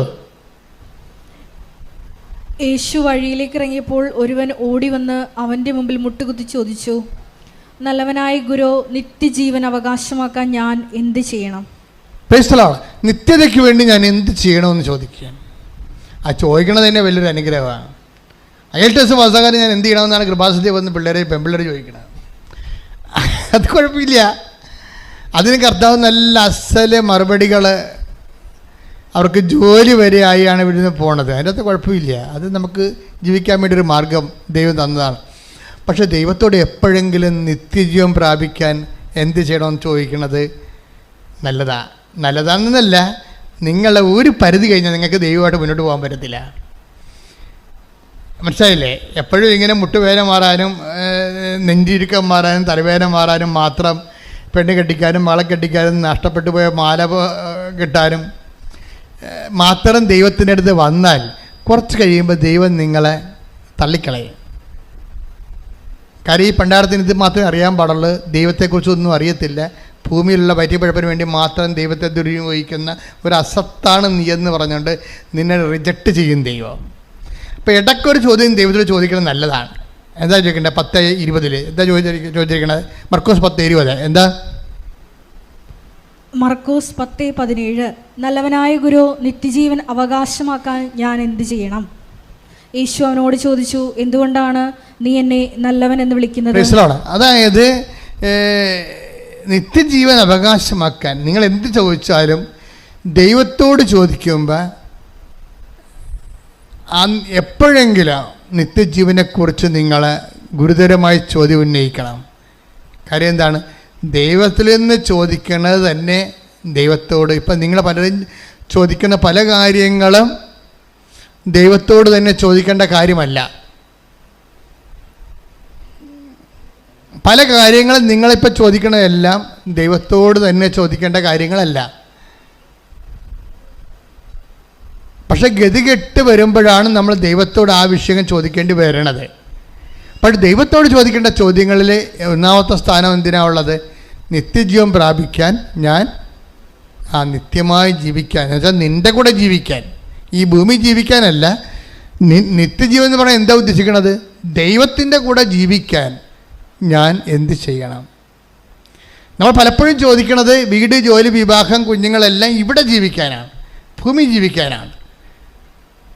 ഭൂമിയിലാണെങ്കിൽ നമ്മൾ 70 കൊല്ലം മാത്രമേ ജീവിക്കുന്നുള്ളേ. കൊടാനുകൂടി കൊല്ലം പിന്നെ കാലം കിടക്കണത് കാരണം നമ്മൾ ചോദിക്കേണ്ട വേറൊരു റെഫറൻസ് എന്താണ്? ദൈവത്തിൻ്റെ കൂടെ ജീവിക്കാൻ ഞാൻ എന്ത് ചെയ്യണം? അങ്ങനെ ഒരു യുവാവിനൊരു ബോധം ഉണ്ടായി. അയാൾ വന്നു. അപ്പോൾ ദൈവത്തോട് അയാൾ കാര്യങ്ങൾ ചോദിച്ചു. ഈശോ പറഞ്ഞു, അത് നിയമത്തിൽ എന്താണ് എഴുതിയിരിക്കുന്നത്? ഉടമ്പടി പാലിക്കാനാണ് പറയണത്. നിയമത്തിൽ എന്താണ് എഴുതിയിരിക്കുന്നത്? നീ അതുപോലെ ചെയ്യാൻ പറയും. അപ്പോഴയാൾ പറയും, ഞാൻ ചെറുപ്പകാലം മുതൽ ഇതൊക്കെ ചെയ്യണമെന്ന് പറയും. ഈശോ അവനോട് പറയും, നിനക്ക് ഒരു കുറവുണ്ട്. നീ ഇതെല്ലാം ചെയ്യുന്ന ആളാണ്, ഉടമ്പടി ജീവിക്കുന്ന ആളാണ്, പക്ഷെ നിനക്കൊരു കുറവുണ്ട്. ഈ ഉടമ്പടിയിൽ എപ്പോഴും പുതുക്കുമ്പോൾ ശ്രദ്ധിക്കേണ്ട കാര്യമാണ്. കാര്യം ഈ 10:20 എന്ന് പറയുന്നത് ഉടമ്പടി ജീവിക്കുന്ന ഒരാളെക്കുറിച്ചാണ് വചനം അഡ്രസ്സ് ചെയ്യണത്. നിത്യജീവൻ പ്രാപിക്കാൻ ഞാൻ എന്ത് ചെയ്യണമെന്ന് പറയുമ്പോൾ നിയമത്തിൽ എന്താ എഴുതിയിരിക്കണമെന്ന് ഈശോ ചോദിക്കും. അപ്പം മാതാപിതാക്കന്മാരെ ബഹുമാനിക്കുക തൊട്ട് 10 കൽപ്പന മൊത്തം പറയുമ്പോൾ ഈശോ അവൻ പറയും, ഇതൊക്കെ ഞാൻ ചെയ്യണതാണ്, ഞാൻ ഉടമ്പടിയിലാണ്, ഞാൻ ഉടമ്പടി 1 പുതുക്കി 2 പുതുക്കി 3 പുതുക്കി ജീവിക്കുകയാണെന്ന് പറയും. 3 പുതുക്ക് ജീവിക്കണം എന്ന് പറയുമ്പോൾ നിങ്ങൾ പറയും ഞാൻ 5 പുതുക്ക് എനിക്ക് സിൽവർ ഗ്രേ ആണ് കയ്യിലുള്ളതെന്ന് പറയും പേപ്പർ. അപ്പോഴും ഈശോ പറയും നിനക്കൊരു കുറവുണ്ട്. ഇപ്പം നിനക്ക് നീല ഉടമ്പടിയാണെന്ന് പറഞ്ഞാൽ ഈശോ പറയും നിനക്കൊരു കുറവുണ്ട്, അല്ലേ? നീ വെള്ള ഉടമ്പടിയാണ് നിൻ്റെ കയ്യിലുണ്ടെന്ന് പറഞ്ഞാൽ ഈശോ പറയും നിനക്കൊരു കുറവുണ്ട്. ഇനി നിനക്ക് സിൽവർ ഗ്രേ ആണ് നിൻ്റെ കയ്യിലുണ്ടെന്ന് പറഞ്ഞാൽ ഈശോ പറയും നിനക്കൊരു കുറവുണ്ട്. അപ്പോൾ എപ്പോഴും നമ്മൾ ശ്രദ്ധിക്കേണ്ടത്, ഉടമ്പടി പുതുക്കാൻ വേണ്ടി വരുമ്പോൾ ശ്രദ്ധിക്കേണ്ടത് ഈശോ ഇനി പറയാൻ പോണ കുറവ് എന്താണെന്ന് ചിന്തിക്കണം. മനസ്സിലായില്ലേ? ക്ലാസ്സിൽ ഈശോ ഇനി പറയാൻ എന്നെക്കുറിച്ച് പറയാൻ പോണ കുറവ് എന്താണ് എന്ന് നീ ചിന്തിച്ച് സ്വന്തമായിട്ട് ഈശോയുമായിട്ട് ഉടമ്പടിയിലായിക്കഴിഞ്ഞാൽ പിന്നെ നീ സത്യസന്ധമായിട്ട് ഉടമ്പടി ഏറ്റെടുത്ത് നടത്തും. കാര്യം വെച്ചാൽ നിനക്കറിയാമല്ലോ, ദൈവം നിൻ്റെ ഉള്ളിലോട്ട് വന്നാൽ പിന്നെ എല്ലാത്തിനും സമാധാനമാണ്. ഒരു കാര്യം മാത്രമല്ല, ദൈവത്തിന് ഒരു കാര്യമായിട്ട് സെറ്റ് ചെയ്യാൻ പറ്റത്തില്ല. അതെപ്പോഴും എൻ്റെ മക്കൾ മനസ്സിലാക്കണം. ദൈവത്തിന് മനുഷ്യന്മാർക്ക് ഒരു കാര്യമായിട്ട് സെറ്റ് ചെയ്യാൻ പറ്റും. ഇപ്പം നിങ്ങളുടെ വീട്ടിൽ കറണ്ടില്ല, മനസ്സിലായില്ലേ? നിങ്ങളുടെ വീട്ടിൽ നിങ്ങൾ ഉടനെ ഇലക്ട്രിസിറ്റി ഓഫീസർക്ക് വിളിച്ച് പറയുകയാണ് ഞങ്ങളുടെ വീട്ടിൽ കറണ്ടില്ല എന്ന് പറയും. ഉടനെ അവർ പറഞ്ഞ് ഇപ്പം തന്നെ നിങ്ങളുടെ വീട്ടിലോട്ടൊക്കെ 5 മിനിറ്റ് കഴിയുമ്പോൾ കറണ്ട് വരുമെന്ന് പറഞ്ഞു. ഓ കൊള്ളാം. 5 മിനിറ്റ് കഴിഞ്ഞപ്പോൾ കറണ്ട് വന്നപ്പോൾ നമ്മൾ ജനൽ തുറന്നു വെച്ച് അപ്പുറത്ത് നോക്കി എൽസിക്കൂട്ട് കറണ്ട് വന്നു. നാശം, അവിടെ വീട്ടിലും കറണ്ട് വന്നാന്ന് ചോദിക്കും. തീർന്നില്ല പരിപാടി. മനസ്സിലായില്ലേ? ഇതാണ് പ്രശ്നം. നമ്മളെ വീട്ടിൽ നമ്മളാണല്ലോ വിളിച്ച് പറഞ്ഞത്, അവൾ വിളിച്ച് പറഞ്ഞില്ല. എൽസിക്കുട്ടി വിളിച്ച് പറഞ്ഞിട്ടില്ലേ? നമ്മളാണ് കഷ്ടപ്പെട്ട് നമ്മൾ 3 രൂപ കളഞ്ഞില്ലേ, മൊബൈലിൽ കുത്തി കറണ്ടില്ലെന്ന് വിളിച്ച് പറഞ്ഞില്ലേ ഓഫീസിലായിട്ട്. അപ്പോൾ നമ്മളോടല്ല അവർ പറഞ്ഞത് ഇപ്പം കറണ്ട് വരുമെന്ന്. അപ്പോൾ കറണ്ട് വന്ന് നമ്മുടെ കാശിന് നമ്മൾ കറണ്ട് വന്ന്. അപ്പോൾ ജലം അപ്പോൾ നോക്കിയപ്പോൾ എൽസിക്കുട്ടി അവർക്ക് കറണ്ട് വന്നാ. നമ്മുടെ മനസ്സിരിക്കണം അതാണ്. നമ്മൾ വിളിച്ച് നമുക്ക് മാത്രം കറണ്ട് കിട്ടിയാൽ മതി. എൽസിക്കുട്ടി കറണ്ട് വരണത് നമ്മുടെ അക്കൗണ്ടിൽ എംബ്രാൻ്റെ വാര്യയുടെ അത്താഴ് എംബ്രാൻ്റെ വട്ടത്ത് വേണ്ട. ഇതാണ് കുറവെന്ന് പറയണത്. നമ്മൾ മാത്രം വെളിച്ചം കണ്ടാൽ മതി, മറ്റുള്ളവർ വെളിച്ചം കാണണ്ട. അത് നമ്മുടെ മൊബൈലിലെ കാശ് കൊണ്ട് കാണണ്ട എന്ന് ചിന്തിച്ചാൽ അത് കുറവായി മാറും. ഓരോ ഉടമ്പടി പുതുക്കലും ഈ കുറവുകൾ അന്വേഷിച്ചുകൊണ്ടിരിക്കണം. ശ്രദ്ധിക്കട്ടെ. അപ്പോൾ ഓരോ പുതുക്കലിനും നമ്മൾ വ്യവസ്ഥാപിതമായിട്ട് പറയാത്ത പുതിയ നമ്മുടെ കുറവുകൾ മർക്കോസിൻ്റെ സുവിശേഷം 12:21 വെച്ചുകൊണ്ട് കർത്താവിൻ്റെ തിരുസന്നിധിയിൽ ആത്മശോധന ചെയ്യേണ്ടതാണ്. എന്താണ് എൻ്റെ കുറവെന്ന്. ഇപ്പോൾ ജോജോ പറയുന്ന കുറവുകൾ എന്തെല്ലാമാ? ജോജോ സംസാരിക്കാതിരുന്ന വ്യക്തികളുണ്ട്. അപ്പം അവരോട് അദ്ദേഹം സംസാരിക്കാൻ തുടങ്ങി. മുമ്പത്തേനേക്കാൾ നന്നായിട്ട് കുർബാന അർത്ഥവത്തായിട്ട് സ്വീകരിക്കാൻ തുടങ്ങി. എല്ലാവരോടും സൗമ്യമായി പെരുമാറാൻ തുടങ്ങി. താൻ ഇത്രയും നാൾ സമ്പാദിച്ചെങ്കിലും ഇതൊന്നുമില്ലാതെ അദ്ദേഹം ഒരു ദിവസം തിരിച്ച് നാട്ടിൽ വന്നു. നാട്ടിൽ വന്നപ്പോഴും അദ്ദേഹം സുഖപ്പെട്ടു എന്നുള്ള ധാരണ അദ്ദേഹത്തിനില്ല. കാര്യം അദ്ദേഹത്തിൻ്റെ ആ സിസ്റ്റ് വളരുന്നില്ല എന്ന് മാത്രമേ ഉള്ളൂ. അപ്പോൾ ഡോക്ടർ ഓക്കെ എന്ന് പറഞ്ഞ് നിൽക്കുന്നു. പക്ഷേ അപ്പോൾ നാട്ടിൽ വന്നിട്ട് രണ്ടാമത് ഇദ്ദേഹം ഇതിനു വേണ്ടി മാത്രം ഒന്ന് നാട്ടിൽ വന്നിട്ട് ഇവിടുത്തെ ഗംഗാധരൻ ഡോക്ടറിനെയൊക്കെ കണ്ടു. ഏത് ആശുപത്രിയാണെന്ന് എനിക്ക് അറിയാൻ പാടില്ല, അദ്ദേഹത്തിൻ്റെ സാക്ഷ്യത്തിൽ ആ പേരൊക്കെ കിടപ്പുണ്ട്. അപ്പോൾ ഗംഗാധരൻ ഡോക്ടർ കേരളത്തിൽ ഒരു പക്ഷേ നല്ല ഈ വിഷയത്തിൽ എക്സ്പെർട്ടായിരിക്കും. അപ്പോൾ അദ്ദേഹം പറഞ്ഞു, അദ്ദേഹം വീണ്ടും ഇത് സ്കാൻ ചെയ്ത് കഴിഞ്ഞപ്പോൾ പറഞ്ഞു എത്രയും വേഗം 25 കീമോ എടുക്കണമെന്ന് പറഞ്ഞു. 25 കീമോ. ഈ മനുഷ്യൻ തകർന്നു പോയി. ഇംഗ്ലീഷ് ഡോക്ടർമാർ പറഞ്ഞില്ല ഇത്, അവർ എന്നെ ചതിച്ചു, അവർ മറച്ചു വെച്ചു. മലയാളത്തിൽ വന്നപ്പോൾ അവർ 25 കീമോ എടുക്കണമെന്ന് പറഞ്ഞു. അപ്പോൾ എൻ്റെ മനസ്സ് ഒറ്റ ചിന്തയുണ്ടായുള്ളൂ, കീമോ എടുത്താൽ ഇല്ലെങ്കിലും തിരിച്ച് എൻ്റെ മക്കളടുത്ത് പോയി കിടന്ന് മരിക്കണം. നോക്കിയേ, മലയാളികളുടെ മനസ്സങ്ങനെ മാറുകയാണേ. പണ്ടൊക്കെ നമ്മൾ വിചാരിച്ചുകൊണ്ടിരിക്കുന്നത് മരിക്കാൻ വേണ്ടി എല്ലാവരും കേരളത്തിൽ വരുമെന്നാണ്. ഇപ്പം മാറി. ഇങ്ങനെ എല്ലാവരും പറയും, എപ്പോഴും നിങ്ങൾ ചോദിക്കും എപ്പോഴാലും നിങ്ങൾ എവിടെ പോയാലും മരിക്കാൻ വേണ്ടി കേരളത്തിൽ വരികയില്ലെന്ന് ചോദിക്കുമായിരുന്നു പണ്ട്. ഞങ്ങളുടെ അച്ഛന്മാരൊക്കെ അമേരിക്കയിൽ പോകുമ്പോൾ അച്ഛന്മാരൊന്നും പറഞ്ഞിടാ എവിടെ പോയാലും മരിക്കാൻ വേണ്ടി ഇവിടെ തന്നെ വരണ്ടേന്ന് പറയും. പക്ഷേ ഇപ്പോഴങ്ങനെയല്ല, ഇവിടെ വന്നിട്ട് മരിക്കാൻ വേണ്ടി തിരിച്ച് അങ്ങോട്ട് പോവുകയും അങ്ങനെ സാക്ഷ്യത്തിൽ പറയുന്നുണ്ട്. എനിക്ക് ഒറ്റ ചിന്ത മാത്രമേ ഉണ്ടായിരുന്നു, 25 സ്കാൻ ചെയ്യണമെന്ന് പറഞ്ഞപ്പോൾ ആ 25 പ്രാവശ്യം കീമോ എടുക്കണമെന്ന് പറഞ്ഞപ്പോൾ എൻ്റെ മറ്റേ ചിന്ത എൻ്റെ മക്കളുടെ അടുത്ത് പോയി മരിക്കണമെന്ന്. അപ്പം ഞാൻ അവിടെ തിരിച്ചു പോയിട്ട് ഞാൻ എൻ്റെ ഡോക്ടറെയാണ് ആദ്യം കണ്ടത്. പോയി നിങ്ങളെ ചോദിച്ചു, നിങ്ങളെന്നെ പറ്റിച്ചില്ലേ?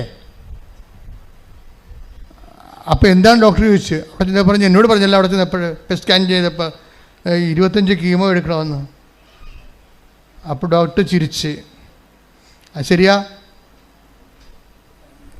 നിങ്ങളെ ഞാൻ 3-4 പ്രാവശ്യമായിട്ട് ടെസ്റ്റ് ചെയ്തിട്ട് ഇത്രയും കാലത്തിനുള്ളിലാണ് ഈ സിസ്റ്റിൻ്റെ വലിപ്പം ഞാൻ നോക്കിയിട്ടാണ് കീമോ വേണ്ടെന്ന് പറഞ്ഞത്.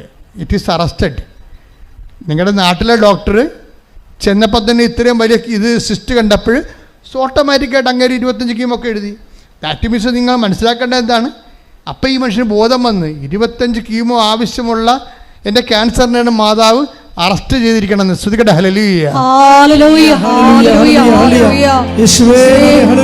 പരിശുദ്ധ പരമ ദിവ്യകാരുണ്യത്തിന്. അതായത് ഇതിൻ്റെ തന്നെ മക്കൾ മനസ്സിലാക്കേണ്ട ഇതാണ്, നിങ്ങളെ എപ്പോഴും ദൈവത്തെ അസസ് ചെയ്യുമ്പോൾ, ഉടമ്പടി റിസൾട്ട് അസസ് ചെയ്യുമ്പോഴുണ്ടാകുന്ന പകപ്പിഴകൾ തിരുത്തണം. ഉടമ്പടിയുടെ റിസൾട്ടുകൾ, ഇപ്പം നിങ്ങളുടെ കടം, രോഗം, ജോലി, വിവാഹം, മക്കൾ, അപ്പോൾ നിങ്ങൾ ഒരു റിസൾട്ട് നിങ്ങളുടെ മനസ്സിൽ കണ്ടിട്ട് അത് ദൈവത്തിന് കൊടുത്തിരിക്കണം, ഇതുപോലെ സെറ്റ് ചെയ്യണമെന്ന് പറഞ്ഞിട്ട് അതുപോലെ സെറ്റ് ചെയ്തില്ലെങ്കിൽ നിങ്ങളിപ്പോഴും മോന്തം കയറ്റി നടക്കുകയാണ്. മനസ്സിലായില്ലേ? നിങ്ങൾ ഇന്ന കാര്യങ്ങളിൽ, ഇപ്പോൾ ഒരു മോള് കഴിഞ്ഞ ദിവസം സാക്ഷ്യം പറഞ്ഞതാണ്. എന്താണ്? മാതാവേ, എന്നെ UK കൊണ്ടുപോകണത് ജനുവരി മാസത്തിൽ കൊണ്ടുപോകണം, ജനുവരി ഇൻടേക്കിന് എന്നെ കൊണ്ടുപോകണം എന്ന് പറഞ്ഞാൽ കണ്ണീരിട്ട് ഇവിടെ ഉടമ്പടി ചെയ്തിരിക്കുകയാണ്. ഉടമ്പടി ചെയ്ത് കഴിഞ്ഞിട്ട് ആരാണ്ട് പറഞ്ഞു, എടി ജനുവരി ഇൻടേക്കിന് വേണ്ടി നീ അങ്ങോട്ട് വരാൻ പോകണ, ജനുവരിയിൽ അവിടെ ഭയങ്കര തണുപ്പാടി, നിനക്ക് നടുവേദന ഉള്ളതല്ലേ, നടുവേദനക്കാരും മുട്ടുവേദനക്കാരും ഒക്കെ ഈ തണുപ്പത്തൊന്നും ഇറങ്ങി കഴിഞ്ഞപ്പോൾ അനങ്ങത്തില്ല. ഓ ദൈവമേ സോറി എന്നാൽ പിൻവലിച്ച് പോരെ. ഇതാണ് മനുഷ്യൻ്റെ പ്രാർത്ഥനയുടെ പ്രശ്നം. ഇതാണ്, അതായത് നമ്മൾ മാതാവിൻ്റെ കാലഘട്ടം ജനുവരി ഇൻടേക്കിൽ കൊണ്ടുപോകണം, ജനുവരി ഇൻടേക്കിൽ കൊണ്ടുപോകണമെന്ന് പറയും.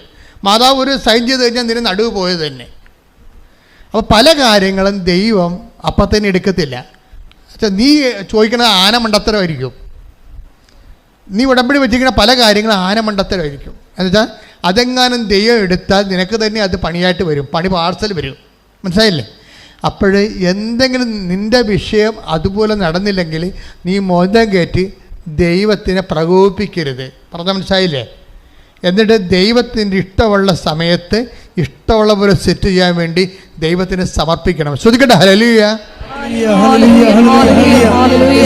അതായത് എപ്പോഴും എൻ്റെ മക്കളെ ശ്രദ്ധിക്കേണ്ടത്, ഒരു വിഷയം ടോട്ടലായിട്ട് ദൈവത്തിന് മാറ്റാൻ പറ്റും, അതേസമയം തന്നെ അതിൻ്റെ ആവിയും പുകയും നിന്നെ ഏൽപ്പിക്കാതെ അറസ്റ്റ് ചെയ്യാനും പറ്റും.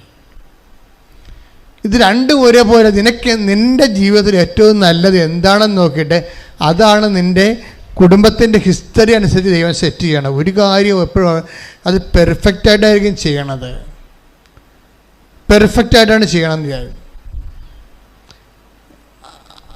ഓരോ വിഷയം, അതായത് ഞാൻ എന്താ പറയണത്, ഒരു കാരണവശാലും ദൈവത്തെ നിങ്ങളെ ഒരിക്കൽ പോലും ദൈവമേ നീ എന്നോട് അങ്ങനെ ചെയ്തില്ലേ, ഞാൻ ഇന്ന് എവിടെ ഇരിക്കേണ്ടതായിരുന്നു, അതപ്പം ചെയ്തു തന്നാൽ മതിയായിരുന്നല്ല എന്ന് ഒരിക്കലും കിട്ടാത്ത കാര്യത്തിന് ദൈവത്തെ പ്രതിയാക്കിക്കൊണ്ട് പ്രാർത്ഥനയെ മാന്യം കാണിച്ചുകൊണ്ട് നിങ്ങൾ ആന്തരിക മത്സരങ്ങൾ നടത്തരുത്. അത് ഉടമ്പടിയെ ബാധിക്കും. ശ്രുതികട്ടെ. ഹല്ലേലൂയ. മർക്കോസ് 16:18. മർക്കോസ് 16:18. അവർ സർപ്പങ്ങളെ കയ്യിലെടുക്കും. പറഞ്ഞേ, അവർ സർപ്പങ്ങളെ കയ്യിലെടുക്കും. അവർ സർപ്പങ്ങളെ കയ്യിലെടുക്കും. മാരകമായ എന്ത് കുടിച്ചാലും അത് അവരെ ഉപദ്രവിക്കുകയില്ല. അവർ രോഗികളുടെ മേൽ കൈകൾ വയ്ക്കും. അവർ സുഖം പ്രാപിക്കുകയും ചെയ്യും. അതായത് ഈ പ്രൈമറി ഉടമ്പടിക്കാരെ കുറിച്ച് ഈ പറയണത്, അതായത് നമ്മൾ ഉടമ്പടിയിലാകുമ്പോൾ തന്നെ വിശ്വാസം വഴി വിശ്വാസം എന്തിനുള്ളതാണ്? വിശ്വാസം ജീവിക്കാനുള്ളതാണ്. അല്ലാതെ വിശ്വാസം നമുക്ക് ശാസ്ത്രീയമായ വിഷയങ്ങളെക്കുറിച്ചുള്ള വിശ്വാസം പോലെ അല്ല ഇത്. ശാസ്ത്രീയമായി നമുക്ക് എല്ലാ കാര്യങ്ങളും വിശ്വാസമില്ലേ? ഇപ്പോൾ H2SO4 2 ഹൈഡ്രജൻ്റെയും ഒരു ഓക്സിജൻ്റെ H2SO4 ഒരു സൾഫറിൻ്റെ അല്ലേ 4 സൾഫറിൻ്റെ തന്മാത്രകളൊക്കെ കൂടി കഴിഞ്ഞാൽ സൾഫറിക് ആസിഡ് ഉണ്ടാകുമെന്ന് നമുക്കൊരു ധാരണയുണ്ട്. ഈ ശാസ്ത്രീയ ധാരണകൾ ലാബറട്ടറി സത്യമാണെങ്കിലും ജീവിതത്തിൽ അത് ബാധിക്കത്തില്ല. ശാസ്ത്രീയ ധാരണകൾ ലാബറട്ടറി സത്യമാകാം പരീക്ഷണത്തിൽ, പക്ഷേ ജീവിതത്തിൽ അത് ബാധിക്കത്തില്ല. പക്ഷേ വിശ്വാസം അങ്ങനെയല്ല. നിനക്കൊരു വിശ്വാസമുണ്ടെങ്കിൽ അത് ജീവിതത്തിൽ കാണിക്കണം. അത് മനസ്സിലായില്ലേ? വിശ്വാസം എന്തിനുള്ളതാണ്? വിശ്വസിക്കാനുള്ളതല്ല, വിശ്വാസം ജീവിക്കാനുള്ളത് എന്ന് പറഞ്ഞാൽ വിശ്വാസം എന്തിനുള്ളതാണ്? വിശ്വാസം വിശ്വസിക്കാനുള്ളതല്ല. പല കാര്യങ്ങളും നമുക്ക് വിശ്വസിക്കാനുണ്ട്. ഇപ്പം അമേരിക്കയുടെ തലസ്ഥാനം വാഷിങ്ടണാണ്, വിശ്വസിച്ചാൽ മതി, നമുക്ക് അവിടെ പോകേണ്ട ആവശ്യമില്ല, ഇല്ലേ? വിശ്വസിച്ചാൽ പോരെ. പക്ഷേ ദൈവം ഏകനാണെന്ന് പറഞ്ഞാൽ യേശുക്രിസ്തുവിൻ്റെ പാപത്തിന് പരിഹാരമായി മരിച്ചോ എന്ന് ഞാൻ വിശ്വസിച്ചാൽ ഞാൻ ജീവിക്കാൻ ബാധ്യസ്ഥയാണ്. പ്രാർത്ഥിക്കുക, കർത്താവേ ദൈവമേ, കേവല വിശ്വാസത്തിൽ നിന്ന് സത്യസന്ധമായ വിശ്വാസ ജീവിതത്തിലേക്ക് എന്നെ അഭിഷേകം ചെയ്യണമേ. ശുദ്ധ പരമദിവ്യകാരണത്തിന്. അപ്പൊ മർക്കോസ് 16:17 പറയണത് ഈ വിശ്വസിക്കുന്നവരുടെ കൂടെ, അതായത് വിശ്വാസം ജീവിക്കുന്നവരുടെ കൂടെ, പറഞ്ഞേ വിശ്വാസം ജീവിക്കുന്നവരോട് കൂടെ. അതായത് അതിന്റെ അർത്ഥം എന്താണ്? ഉടമ്പടി ചെയ്തിരിക്കുന്നവരുടെ കൂടെ എന്നാണ്. വിശ്വാസം ജീവിക്കുക എന്ന് വെച്ച് കഴിഞ്ഞാൽ ഉടമ്പടി ജീവിക്കുക എന്നതിന്റെ അർത്ഥം. പറഞ്ഞ വിശ്വസിക്കുന്നവരുടെ കൂടെ, വിശ്വാസം ജീവിക്കുന്നവരുടെ കൂടെ, ഉടമ്പടി ജീവിക്കുന്നവരുടെ കൂടെ ഈ അടയാളങ്ങൾ ഉണ്ടായിരിക്കും. അവർ സർപ്പങ്ങളെ കയ്യിലെടുക്കും, വിഷദ്രാവങ്ങൾ കുടിക്കാം, എന്നാലും ഒരു ഉപദ്രവം അവർക്ക് ഉണ്ടാവുകയില്ല. അപ്പൊ ഈ വെർച്വൽ ഉടമ്പടിയിൽ നിന്ന് ഇതുപോലെ പിൽഗ്രിം ഉടമ്പടിയിലേക്ക്, ഫിസിക്കൽ ഉടമ്പടിയിലേക്ക് വരുമ്പോഴുണ്ടാകുന്ന ഒരു മാറ്റം എന്ന് പറയുന്നത് പല കാര്യങ്ങളെയും നമ്മൾ ഉപദ്രവിക്കാണ്ടിരിക്കും. മനസ്സിലായില്ലേ? ഇപ്പം ജോജോക്ക് എന്താ സംഭവിച്ചത്? 25 കീമോ ചെയ്യേണ്ട ക്യാൻസറിനെ ദൈവം അറസ്റ്റ് ചെയ്ത് ഉപദ്രവം വരുത്താതെ വെച്ചിരിക്കുകയാണ്. അതാണ് ഈ 16:18 എന്താ പറയണത്? വായിച്ചോളൂ. അവർ സർപ്പങ്ങളെ കയ്യിലെടുക്കും, മാരകമായ എന്ത് കുടിച്ചാലും അതവരെ ഉപദ്രവിക്കുകയില്ല. അതായത് നമ്മളെ രോഗമോ മറ്റു തരത്തിലുള്ള ശണ്ടകളോ നമ്മളെ ഉപദ്രവിക്കാത്ത ഒരവസ്ഥയിലേക്ക് ദൈവം ഉടമ്പടിയിലൂടെ നമ്മളെ ദൈവം സംരക്ഷിച്ച് നിലനിർത്തും. ഉടമ്പടിയുടെ ഗുണങ്ങൾ ചെറുതല്ല, വലുതാണ്. പക്ഷെ അത് ഇതുപോലെ നിങ്ങളെ ചില ആൾക്കാർ വന്ന് ക്യൂ നിന്ന് എത്ര നേരം നിൽക്കണം, എത്ര നേരം ഞങ്ങളിപ്പോൾ ഓഫീസിൽ നിന്ന് ആദ്യം വരുമ്പോൾ തന്നെ പറയും, ചേട്ടായി 4 മണിക്കൂറുണ്ട് അഭ്യാസം പറ്റുവാന്ന് ചോദിക്കും ആദ്യം, അല്ലെങ്കിൽ വണ്ടി വിട്ടേക്കാൻ പറയും. പാരര്യം കൊണ്ടാണ് പറയണത്. നീ എപ്പം പറഞ്ഞു എനിക്ക് അവിടെ പോകണം ഇവിടെ പോകണമെന്നൊക്കെ പറയും. അവിടെ പോകണം ഇവിടെ പോകണമെന്ന് ആൾക്കാർ വന്ന് കൃപാസനത്തിൽ വന്നിട്ടൊരു കഥയില്ല. ദൈവത്തിനെ അറിയാം ഇത് സത്യസന്ധമാണോ, അത് അംഗവും കാണാൻ താളിയും പറിക്കാമെന്ന് പറഞ്ഞ് വരികയാണ്. നെയ്യപ്പം തിന്ന 2 കാര്യം എന്നൊക്കെ പറഞ്ഞുകൊണ്ട് വരുമല്ലോ ഉടമ്പടി എടുക്കാൻ വേണ്ടി. അവലപ്പുഴയും പോകാം, അളിയിലേയും കാണാം, കഴിവർ വന്ന് ഉടമ്പടി എടുക്കുക. അങ്ങനെയുള്ള ഉടമ്പടിയാണ് ഈ പൊട്ടിയിരിക്കണത്. പല ഉടമ്പടിയും വന്നിരിക്കണത് ഉടമ്പടിയിലല്ല നിങ്ങളെ. അതല്ല ഇതുപോലെ വെർച്വൽ ഉടമ്പടിയിലാണ് കിടക്കണത്, അതൊന്നും ഫിസിക്കലായിട്ടില്ല. അതുകൊണ്ട് സത്യസന്ധമായിട്ട് ആക്ടിവേറ്റ് ചെയ്ത് കഴിഞ്ഞാൽ ഇതിൻ്റെ വാഗ്ദാനങ്ങളെല്ലാം എന്താണ്? സർപ്പങ്ങളെ കയ്യിലെടുക്കും, മാരകമായ എന്ത് കഴിച്ചാലും. നിങ്ങൾക്കറിയാമല്ല, സമുദ്രം വരെ തടഞ്ഞു നിർത്തുന്ന വാഗ്ദാനത്തിലുള്ളതാണ്, ഉടമ്പടി വാഗ്ദാനത്തിലുള്ളതാണ്. സമുദ്രം വരെ തടഞ്ഞു നിർത്തുമെന്ന് ഞാൻ ആ വാഗ്ദാനം വിശ്വസിച്ച ആളാണ്. കർത്താവ് സമുദ്രത്തിന് ഓടാമ്പലിട്ടിരിക്കണത് കർത്താവാണെന്ന് ജോബിൻ്റെ പുസ്തകത്തിലുണ്ട്. അത് ഞാൻ വായിച്ചിട്ടുണ്ട്. 38:10 വായിച്ച് യോബ് 38:10 വായിച്ചേ, ശ്രദ്ധിക്കട്ടെ. ഹല്ലേലൂയ. Hallelujah, hallelujah. ഞാൻ അതിന് അതിർത്തികൾ നിശ്ചയിച്ച് കതകുകളും ഓടാമ്പലുകളും ഉണ്ടാക്കി. സമുദ്രത്തിന് അതിന് 38:9 വാക്ക് വായിക്ക്. 38:8 മുതലുള്ള തിരുവചനം. ഗർഭത്തിൽ നിന്ന് സമുദ്രം പൊട്ടിപ്പുറപ്പെട്ടപ്പോൾ അതിനെ കതകടച്ച് തടഞ്ഞവൻ ആര്? അന്ന് ഞാൻ മേഘങ്ങളെ അതിന് ഉടുപ്പും കൂരിരുട്ടിനെ അതിന് ഉടയാടയുമാക്കി. ഞാൻ അതിന് അതിർത്തികൾ നിശ്ചയിച്ച്. സമുദ്രത്തിന് അതിർത്തികൾ നിശ്ചയിച്ച്. സമുദ്രമാണ്, സങ്കടമാണ്, രോഗമാണ്, കടങ്ങളാണ്. പക്ഷേ കർത്താവ് ഒരു അതിർത്തി നിശ്ചയിച്ചിട്ടുള്ളതിന്. പറഞ്ഞോളാം, വായിച്ചോളൂ. ഞാനതിന് അതിർത്തികൾ നിശ്ചയിച്ച്. ഞാനതിന് അതിർത്തികൾ നിശ്ചയിച്ചു. കതകുകളും ഓടാമ്പലുകളും ഉണ്ടാക്കി. അതായത് പരിധികൾ നിശ്ചയിച്ചു. എന്താ പറഞ്ഞത്? നിനക്ക് ഇതാ ഇവിടം വരെ വരാം. കർത്താവ് പറഞ്ഞില്ലേ, എൻ്റെ അഭിഷിക്തനെ തൊട്ടു പോകരുത് എന്ന് പറയാം. Take the word of God. സങ്കീർത്തനം 94. Take the word of God.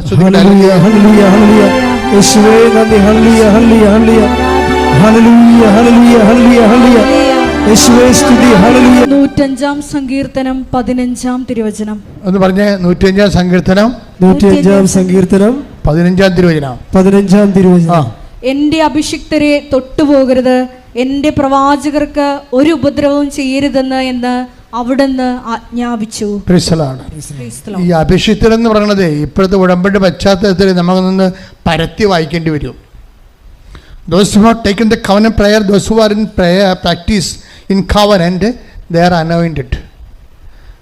ജോജോക്ക് സംഭവിച്ചിരിക്കുന്നത് അതല്ലേ? ജോജോയുടെ ക്യാൻസർ അറസ്റ്റ് ചെയ്യപ്പെട്ടിരിക്കുകയാണ്. എന്താ കാര്യം? ഒറ്റ കാര്യം, പ്രത്യക്ഷീകരണ പ്രാർത്ഥന ചെല്ലിയെന്ന്. വേറെ കാര്യമൊന്നുമില്ല. ആ പ്രത്യക്ഷീകരണ പ്രാർത്ഥന ചെല്ലിയപ്പോൾ ആ മനുഷ്യൻ അതനുസരിച്ച് ഓൺലൈൻ ഉടമ്പടി എടുത്ത് ഉടമ്പടിയിലായി.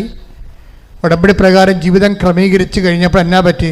ദൈവം തൊട്ട്, അതായത് ക്യാൻസറിനോട് പറഞ്ഞിരിക്കുകയാണ്, എൻ്റെ അഭിഷിക്തനെ തൊട്ടുപോകരുത്. അപ്പോഴ് നിനക്കെതിരെ വരുന്ന എല്ലാ തിന്മകൾക്കും ദൈവം അതിർത്തിയും അതിർവരമ്പും നിശ്ചയിച്ചിരിക്കുക.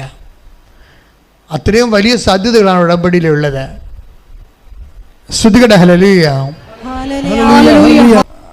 അതിനുശേഷം ഈശോ എന്നാ ചെയ്തു വെച്ച് കഴിഞ്ഞാൽ ഈ മനുഷ്യൻ്റെ മൂത്ര തടസ്സങ്ങൾ മാറി. അങ്ങനെയാണ് ഈ മനുഷ്യൻ മനസ്സിലാക്കണം, അങ്ങനെ സുഖപ്പെട്ടെന്ന്. തുടങ്ങണത് എങ്ങനെയാണ്? മൂത്രത്തിൻ്റെ അളവ് കുറഞ്ഞതുപോലെയല്ലേ. ഇപ്പോൾ രോഗം ശമിച്ചു കഴിഞ്ഞപ്പോൾ എൻ്റെ പേരും പഴയതുപോലെയുള്ള അത്രയും മൂത്രം പുറത്ത് വരാൻ തുടങ്ങി. ഇപ്പോൾ ഡോക്ടർ പറഞ്ഞു യു ആർ ഹീൽഡ് എന്ന് പറഞ്ഞു. അതെന്താ വിഷയം എന്ന് പറഞ്ഞു കഴിഞ്ഞാൽ, ഒരു സത്യസന്ധ ഈ മനുഷ്യൻ പ്രത്യക്ഷീകരണ പ്രാർത്ഥന മാത്രമേ ചെയ്തിട്ടുള്ളൂ ആത്മാർത്ഥമായിട്ട്.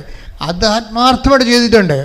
പിന്നെ ഉടമ്പടി അനുസരിച്ചുകൊണ്ട് ജീവിതം പുനഃക്രമീകരിച്ചു, കുറവുകളെ പരിഹരിച്ചു, ദൈവമായിട്ട് നിരപ്പായി കഴിഞ്ഞപ്പോൾ എന്താ പറ്റി? ദൈവം ഈ വാഗ്ദാനങ്ങളെല്ലാം അവന് കൊടുത്തതെല്ലാം പാലിക്കുകയാണ്. വാഗ്ദാനം പാലിക്കണത് ദൈവം ആക്ടിവേറ്റ് ചെയ്തിരിക്കണതാണ്. ദൈവം ആക്ടിവേറ്റ് ചെയ്തു. അപ്പോൾ ആക്ടിവേറ്റ് ചെയ്ത് ഇപ്പോഴെന്നാ പറ്റിയിരിക്കണത്? അതായത് നിത്യതയ്ക്ക് വേണ്ടി, നിത്യ കൃപയിൽ ഈ മനുഷ്യനെ വളർത്താൻ വേണ്ടി ദൈവം പെട്ടെന്ന് ചെയ്ത ഒരു പരിപാലന പ്രക്രിയയായിട്ട് മാറി ഇങ്ങൾക്ക് വന്നുപോയ രോഗങ്ങളെല്ലാം. അപ്പം എല്ലാ രോഗങ്ങളും നമുക്ക് എന്തെങ്കിലും കുഴപ്പമാണെന്നല്ല പറയണത്. ദൈവത്തോട് നമ്മളെ അടുക്കാനും നിത്യതയ്ക്ക് വേണ്ടിയുള്ള ഓഹരി സ്വരുക്കൂട്ടാൻ വേണ്ടിയുള്ള ദൈവത്തിൻ്റെ സ്നേഹത്തിൻ്റെ പരിപാലനയായിട്ടാണ് ചിലപ്പോൾ സങ്കടങ്ങൾ നമ്മുടെ ജീവിതത്തിൽ വരണത്. ശ്രുതികട ഹല്ലേലൂയ. പരിശുദ്ധ പരമ ദിവ്യകാരുണ്യത്തിന് എന്താ പ്രശ്നം വെച്ചാൽ, ഈ ആന്തരിക അഭിഷേകം നമ്മൾ അനുഭവിക്കുന്ന പ്രശ്നങ്ങളുടെ മേലെ അഭിഷേകം, ഉടമ്പടി വിധിപ്രകാരം അഭിഷേകം തന്നുകൊണ്ട് അതിൻ്റെ ആദിയും പുകയും തീയും പൊള്ളലും ഒന്നും നമ്മൾ അനുഭവിക്കാതെ ഇങ്ങനെ കൈവെള്ള പൊതിഞ്ഞു കൊണ്ടു നടക്കുന്ന ഒരു അഭിഷേക അനുഭവം. ഇതൊക്കെ പങ്കുവെക്കണത് ആരാണെന്ന് അറിയാവോ? വളരെ എഡ്യൂക്കേറ്റഡ് ആയിട്ടുള്ള ആൾക്കാരാണ്. കഴിഞ്ഞ ദിവസത്തിൻ്റെ ഒരു സാക്ഷ്യം ഡോക്ടർ സമേത്യു വർഗീസ്, ബത്തേരിയിൽ നിന്ന് ഡോക്ടർ സമേത്യു വർഗീസിൻ്റെ ഒരു സാക്ഷ്യമുണ്ട്. എന്താ സാക്ഷ്യം എന്ന് വെച്ച് കഴിഞ്ഞാൽ ഇദ്ദേഹം അമേരിക്കൻ MBBS ആണ്. അപ്പോൾ അമേരിക്കൻ MBBS വന്നിട്ട് ഇന്ത്യയിൽ പ്രാക്ടീസ് ചെയ്യണമെങ്കിൽ പിന്നെ ഈ FMG എക്സാം എഴുതണം.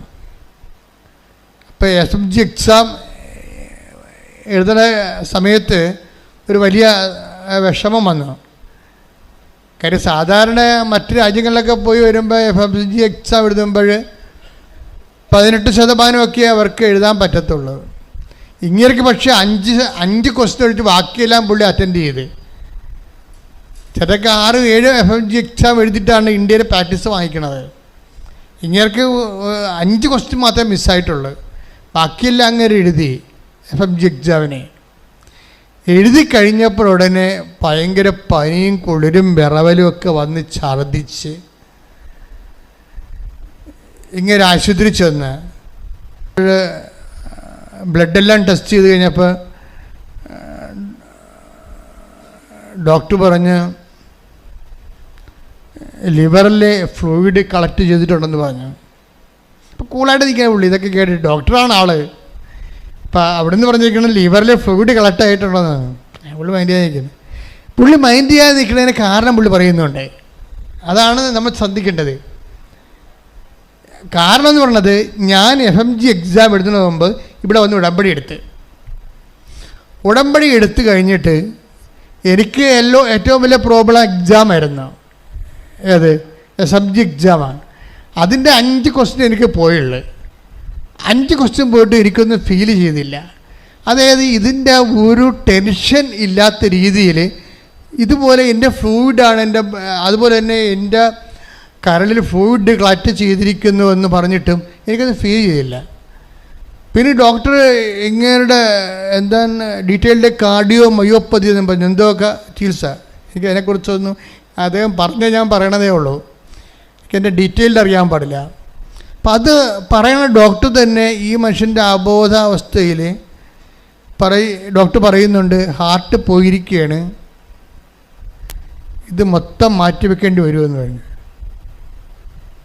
അപ്പോൾ ഈ മനുഷ്യൻ ഇങ്ങനെ ഇയാളാക്കി ഈ ഒരു ഭാവവ്യത്യാസമില്ലാതെ പേഷ്യൻ്റ് ഡോക്ടറാണെന്ന് ആ കാർഡിയോളജിസ്റ്റിന് അറിയാം. അറിഞ്ഞുകൊണ്ട് തന്നെയാണ് പറയണത്. എന്താ പറയണത്?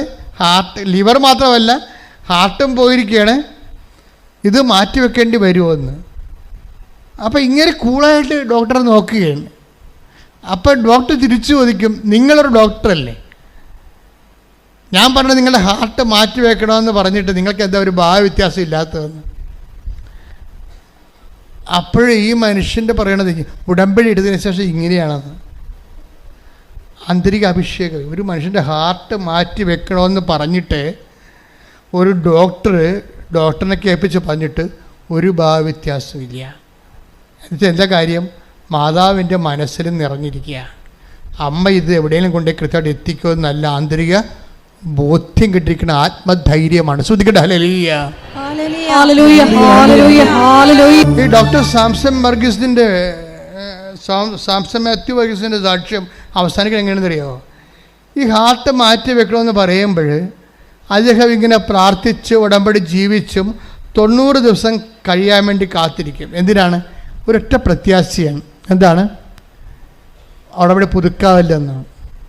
ഒരു ഡോക്ടേഴ്സിൻ്റെ സാക്ഷ്യം കേട്ടില്ലേ നിങ്ങളെ? അമേരിക്കയിൽ പഠിച്ചൊരു ഡോക്ടറിൻ്റെ സാക്ഷ്യമാണ് കേൾക്കുന്നത്. കഴിഞ്ഞ ദിവസം ഇട്ടിട്ടുണ്ട്. അതെന്ത് സംഭവിച്ചാൽ ആ ഡോക്ടറുടെ ചിന്ത എന്താണ്? ഹാർട്ട് മാറ്റി വെക്കാനാണ് പറഞ്ഞിരിക്കുന്നത്. പക്ഷെ അങ്ങനെ ഫീലിംഗ് ഒന്നുമില്ല. അമ്മ ആന്തരിക അഭിഷേകം കൊടുത്തിരിക്കുക, ആത്മത്തിനെ കൊടുത്തിരിക്കുകയാണ്. അപ്പോൾ അദ്ദേഹത്തിൻ്റെ മനസ്സിലൊരു പ്രത്യാശ ഉണ്ട്. എന്താണ്?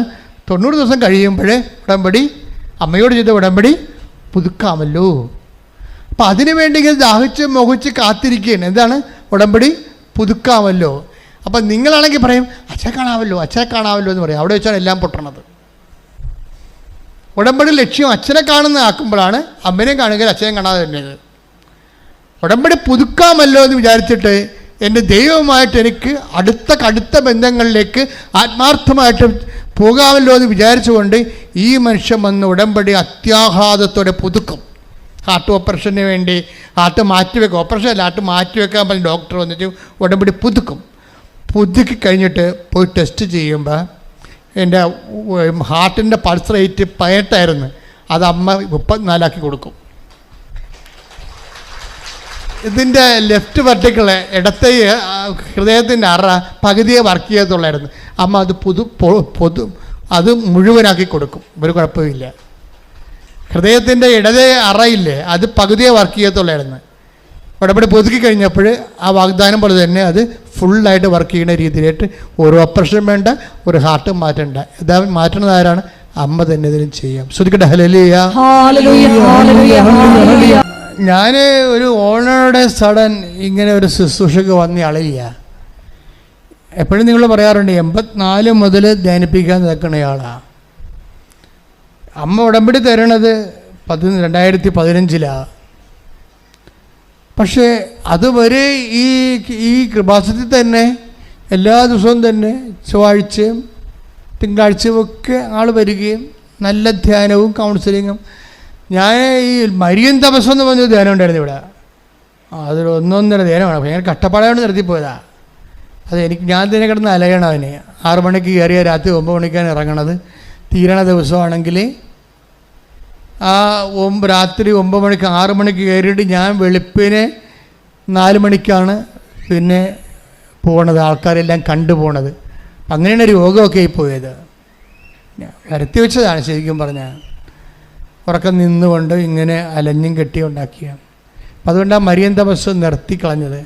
പക്ഷെ അങ്ങനെ ആ മരിയൻ തപസ്സിലും കാണാത്ത രീതിയിലുള്ള അഭിഷേക തലങ്ങളാണ് അമ്മ ഉടമ്പടി തന്നപ്പോൾ വരണത്. നമ്മൾ ഒരിക്കലും ഓരോരുത്തരും കാണാത്ത രീതിയിലുള്ള അനുഭവ സാധ്യതകളാണ് ഉടമ്പടിയിലുള്ളത്. അതുകൊണ്ട് ഞാൻ എന്താ പറയുന്നത് വെച്ച് കഴിഞ്ഞാൽ, ഉടമ്പടിയുടെ അഭിഷേക തലം ദൈവം നിൻ്റെ കടം, നിൻ്റെ രോഗം, നിൻ്റെ ജീവിത ദുഃഖം ഏറ്റെടുക്കുന്നത് വരെ ഒരു ടൈമുണ്ട്, നിലനിൽപ്പിൻ്റെ സമയം. ആ നിലനിൽപ്പിൻ്റെ സമയം നീ നിരാശപ്പെട്ട് ജീവിക്കരുത്. മറിച്ച് അവിടെ ആന്തരിക അഭിഷേകത്തിൻ്റെ സാധ്യത സ്കോപ്പുണ്ട്. അത് ദൈവത്തിന് വേണ്ടി അവലംബിച്ച് വേണ്ടി പ്രാർത്ഥിച്ചുകൊണ്ടിരിക്കണം. പ്രാർത്ഥിക്കുക, കർത്താവേ അങ്ങന്റെ ഉടമ്പടി പൂർണ്ണമായി ഏറ്റെടുക്കുന്നവരെ ആ ഇടക്കാലങ്ങളിൽ ഉണ്ടാകുന്ന എല്ലാ സങ്കടങ്ങളെയും ദുഃഖങ്ങളെയും വിഷമതകളെയും അതിജീവിക്കാനുള്ള ആന്തരിക അഭിഷേകം നൽകണം.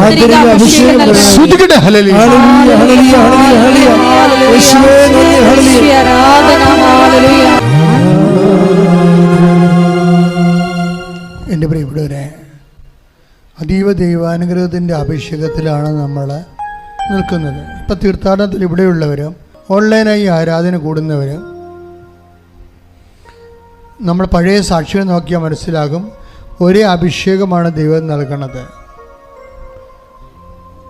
ചിലപ്പോൾ നിങ്ങൾ ഇന്ന് അനുഭവിക്കുന്ന പ്രയാസങ്ങളെ ഇന്ന് ധ്യാനത്തിൽ കണ്ടതുപോലെ അതിൻ്റെ അതിർവരമ്പം നിശ്ചയിച്ചതിനെ ഹാൾട്ട് ആക്കാനുള്ള, തടഞ്ഞു നിർത്താനുള്ള അനുഗ്രഹമായിരിക്കും കിട്ടുന്നത്. ചിലപ്പോൾ ആ വിഷയം തന്നെ ടേക്കപ്പ് ചെയ്ത് ദൈവം എടുത്തു മാറ്റുന്നു വരും. എങ്ങനെ ചെയ്താലും നിലനിൽപ്പിനുള്ള വരമാണ് കർത്താവ് നൽകുന്നത്. അതുകൊണ്ട് തന്നെ രോഗങ്ങൾ മാറാനും ജീവിത പ്രാരാബ്ധങ്ങളും പ്രതിസന്ധികളും അതിജീവിക്കാൻ വേണ്ടി അഭിഷിക്തൻ ഈശോ, ഞാൻ എൻ്റെ 38 വർഷത്തെ പൗരോഹിത്യത്തിൻ്റെ ശുശ്രൂഷാധികാരത്തിൽ സർവോപരി കൃപാസന അൾത്താരയിൽ ജീവനോടെ പ്രത്യക്ഷപ്പെട്ട പരിശുദ്ധ അമ്മയുടെ മാധ്യസ്ഥത്തിലാണ് ഞാൻ ഈശോ നാമത്തിൽ നിങ്ങളെ ആശീർവദിക്കുന്നത്. ഈ ആശീർവാദം അമ്മയുടെ മാധ്യസ്ഥത്തിൽ ഈശോ നാമത്തിൽ നടക്കുന്ന ഈ ആശീർവാദത്തിൻ്റെ ശക്തിയായ അടയാളങ്ങളും അത്ഭുതങ്ങളും ജീവിത ദുരിതങ്ങളും തടസ്സങ്ങളും മാറുന്നതിന് വേണ്ടി ഇടിമുഴക്കം പോലെ സ്തുതിക്കട്ടെ. ഹല്ലേലൂയ, കർത്താവിന്റെ ഉന്നതമായ നാമത്തിന് സ്വന്തം ചെയ്യുന്ന കർത്താവേ, നിന്റെ വിശുദ്ധ പൗരോഹിത്യത്തെ മഹത്വപ്പെടുത്തണമേ. കർത്താവേ, സഭയിലുള്ള സാന്നിധ്യം പ്രകടമാക്കണമേ. കർത്താവേ, നിന്റെ വിശുദ്ധ പൗരോഹിത്യത്തെ മഹത്വപ്പെടുത്തണമേ. കർത്താവേ, സഭയിലുള്ള സാന്നിധ്യം പ്രകടമാക്കണമേ. എൻ്റെ കർത്താവിന് ഉന്നതമായ നാമത്തിൽ സഭയുടെ അധികാരത്തിൽ കുരിശിൻ്റെ അടയാളത്തിൽ ദൈവത്തിൻ്റെ ശക്തിയാൽ മാരക രോഗങ്ങൾ, തീരാവ്യാധികൾ, ജീവിത ദുരിതങ്ങൾ യേശുനാമത്തിൽ മാറട്ടെ. കർത്താവേ, നിന്റെ വിശുദ്ധ രക്തം ഈ മക്കളുടെ മേൽ തളിക്കണമേ. കർത്താവേ, നിന്റെ വിശുദ്ധ രക്തം ഉച്ച മുതൽ ഉള്ളംകാല് വരെ ഈ മക്കളിൽ തളിക്കണമേ. ഓൺലൈനിൽ പ്രാർത്ഥിക്കുന്നവരിലും തീർത്ഥാടനത്തിൽ പ്രാർത്ഥിക്കുന്നവരിലും ഇപ്പോൾ ഉടമ്പടി ആയിരിക്കുന്ന എല്ലാവരുടെയും പേരും കർത്താവേ, നിന്റെ തിരുമുറുപാർന്ന് വലതുകരം സ്പർശിക്കണമേ. അടിപ്പിണർ പോലെ വൈദ്യുത ആഘാതം പോലെ ദൈവിക ശക്തി ഈ മക്കളിലേക്ക് ആവശ്യിക്കട്ടെ. ഉച്ച മുതൽ ഉള്ളംകാല് വരെ കർത്താവിൻ്റെ രക്തം പടരട്ടെ. ഉച്ച മുതൽ ഉള്ളംകാല് വരെ കർത്താവിൻ്റെ രക്തം പടരട്ടെ. മാർഗരോഗങ്ങൾ, തീരാവേദികൾ, വിസർപ്പ രോഗങ്ങൾ, എപ്പിലെപ്സി രോഗങ്ങൾ, ഓട്ടിസം രോഗങ്ങൾ, തൈറോയ്ഡ് രോഗങ്ങൾ, ടോൺസിൽ രോഗങ്ങൾ, സ്പോണ്ടിലോസിസ് രോഗങ്ങൾ, ക്യാൻസർ രോഗങ്ങൾ, സിസ്റ്റ് രോഗങ്ങൾ, PCOD രോഗങ്ങൾ, നടുവ് രോഗങ്ങൾ, കിഡ്നി രോഗങ്ങൾ, ഹൃദയ രോഗങ്ങൾ, കരളിൻ്റെ രോഗങ്ങൾ, ബ്രെയിൻ്റെ രോഗങ്ങൾ, മുടി കൊഴിയുന്ന അവസ്ഥകൾ, എല്ലാവിധത്തിലും അലർജികൾ, ത്വക്കലർജികൾ, സിസ്റ്റ് അലർജികൾ യേശു ക്രിസ്തുവിൻ്റെ ഉന്നതമായ നാമത്തിൽ മാറിപ്പോകട്ടെ. യേശു ക്രിസ്തുവിൻ്റെ ഉന്നതമായ നാമത്തിൽ മാറിപ്പോകട്ടെ. ശ്രദ്ധിക്കട്ടെ. എല്ലാ രോഗങ്ങളും സുഖപ്പെട്ടുകൊണ്ട് ഈശോയെ ആരാധനയിലൂടെ അങ്ങയുടെ നാമത്തെ മഹത്വപ്പെടുത്തണമേ.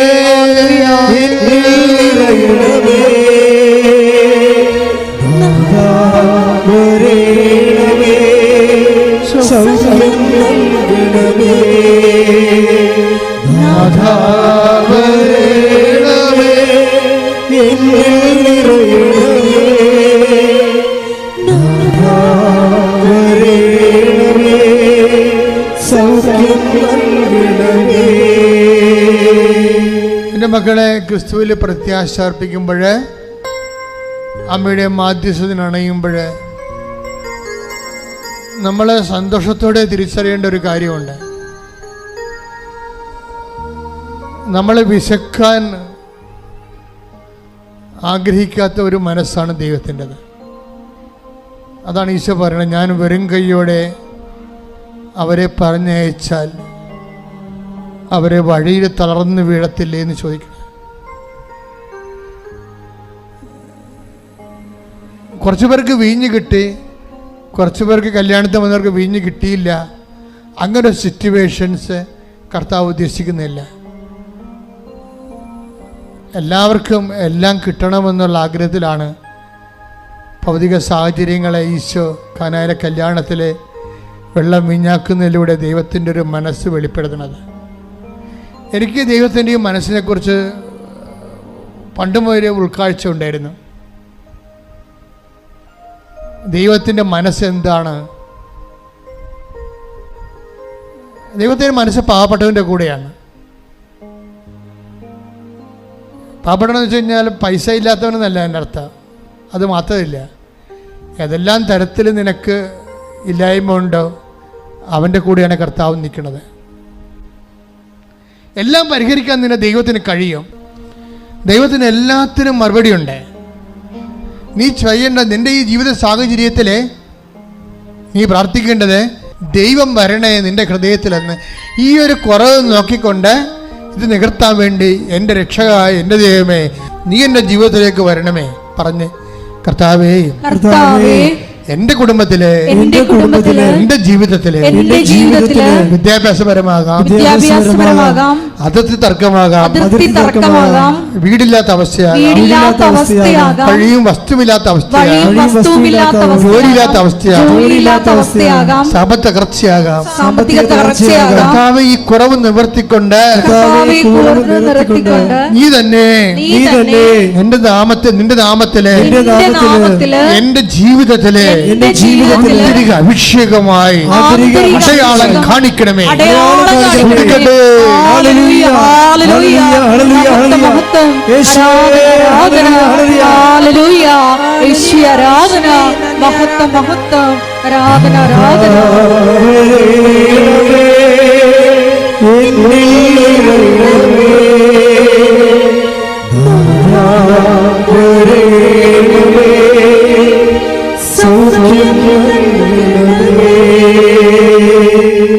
നിൽക്കുക. ഉടമ്പടി വച്ചിരിക്കുന്ന കാര്യങ്ങൾ കർത്താവിൻ്റെ തിരുസന്നിധിയിൽ സമർപ്പിച്ച് പ്രാർത്ഥിക്കുക, മൗനമായി പ്രാർത്ഥിക്കുക.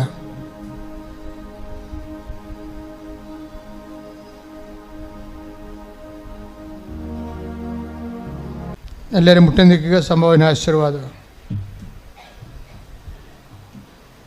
ഒരിക്കൽ കൂടി മരിയൻ ഉടമ്പടിയിൽ സമർപ്പിച്ചിരിക്കുന്ന എല്ലാ വിഷയങ്ങളും ദൈവമാതാവിൻ്റെ മധ്യസ്ഥയിൽ ദിവ്യകാരുണ്യ സന്നിധിയിൽ നമുക്കൊരു നിമിഷം സമർപ്പിച്ച് പ്രാർത്ഥിക്കാം.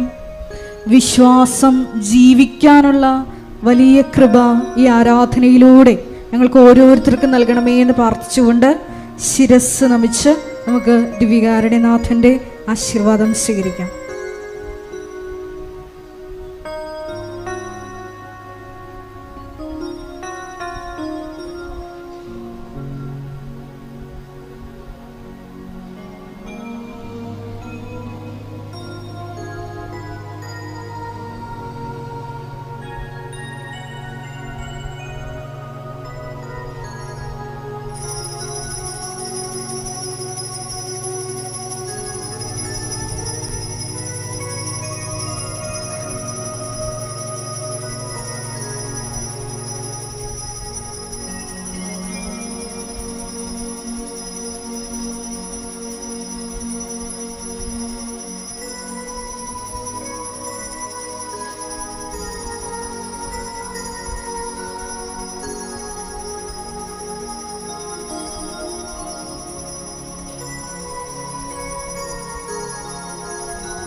പരിശുദ്ധ പരമ ദിവ്യകാരുണ്യമേ, എന്നും അങ്ങേക്ക് ആരാധന. പരിശുദ്ധ പരമ ദിവ്യകാരുണ്യമേ, എന്നും അങ്ങേക്ക്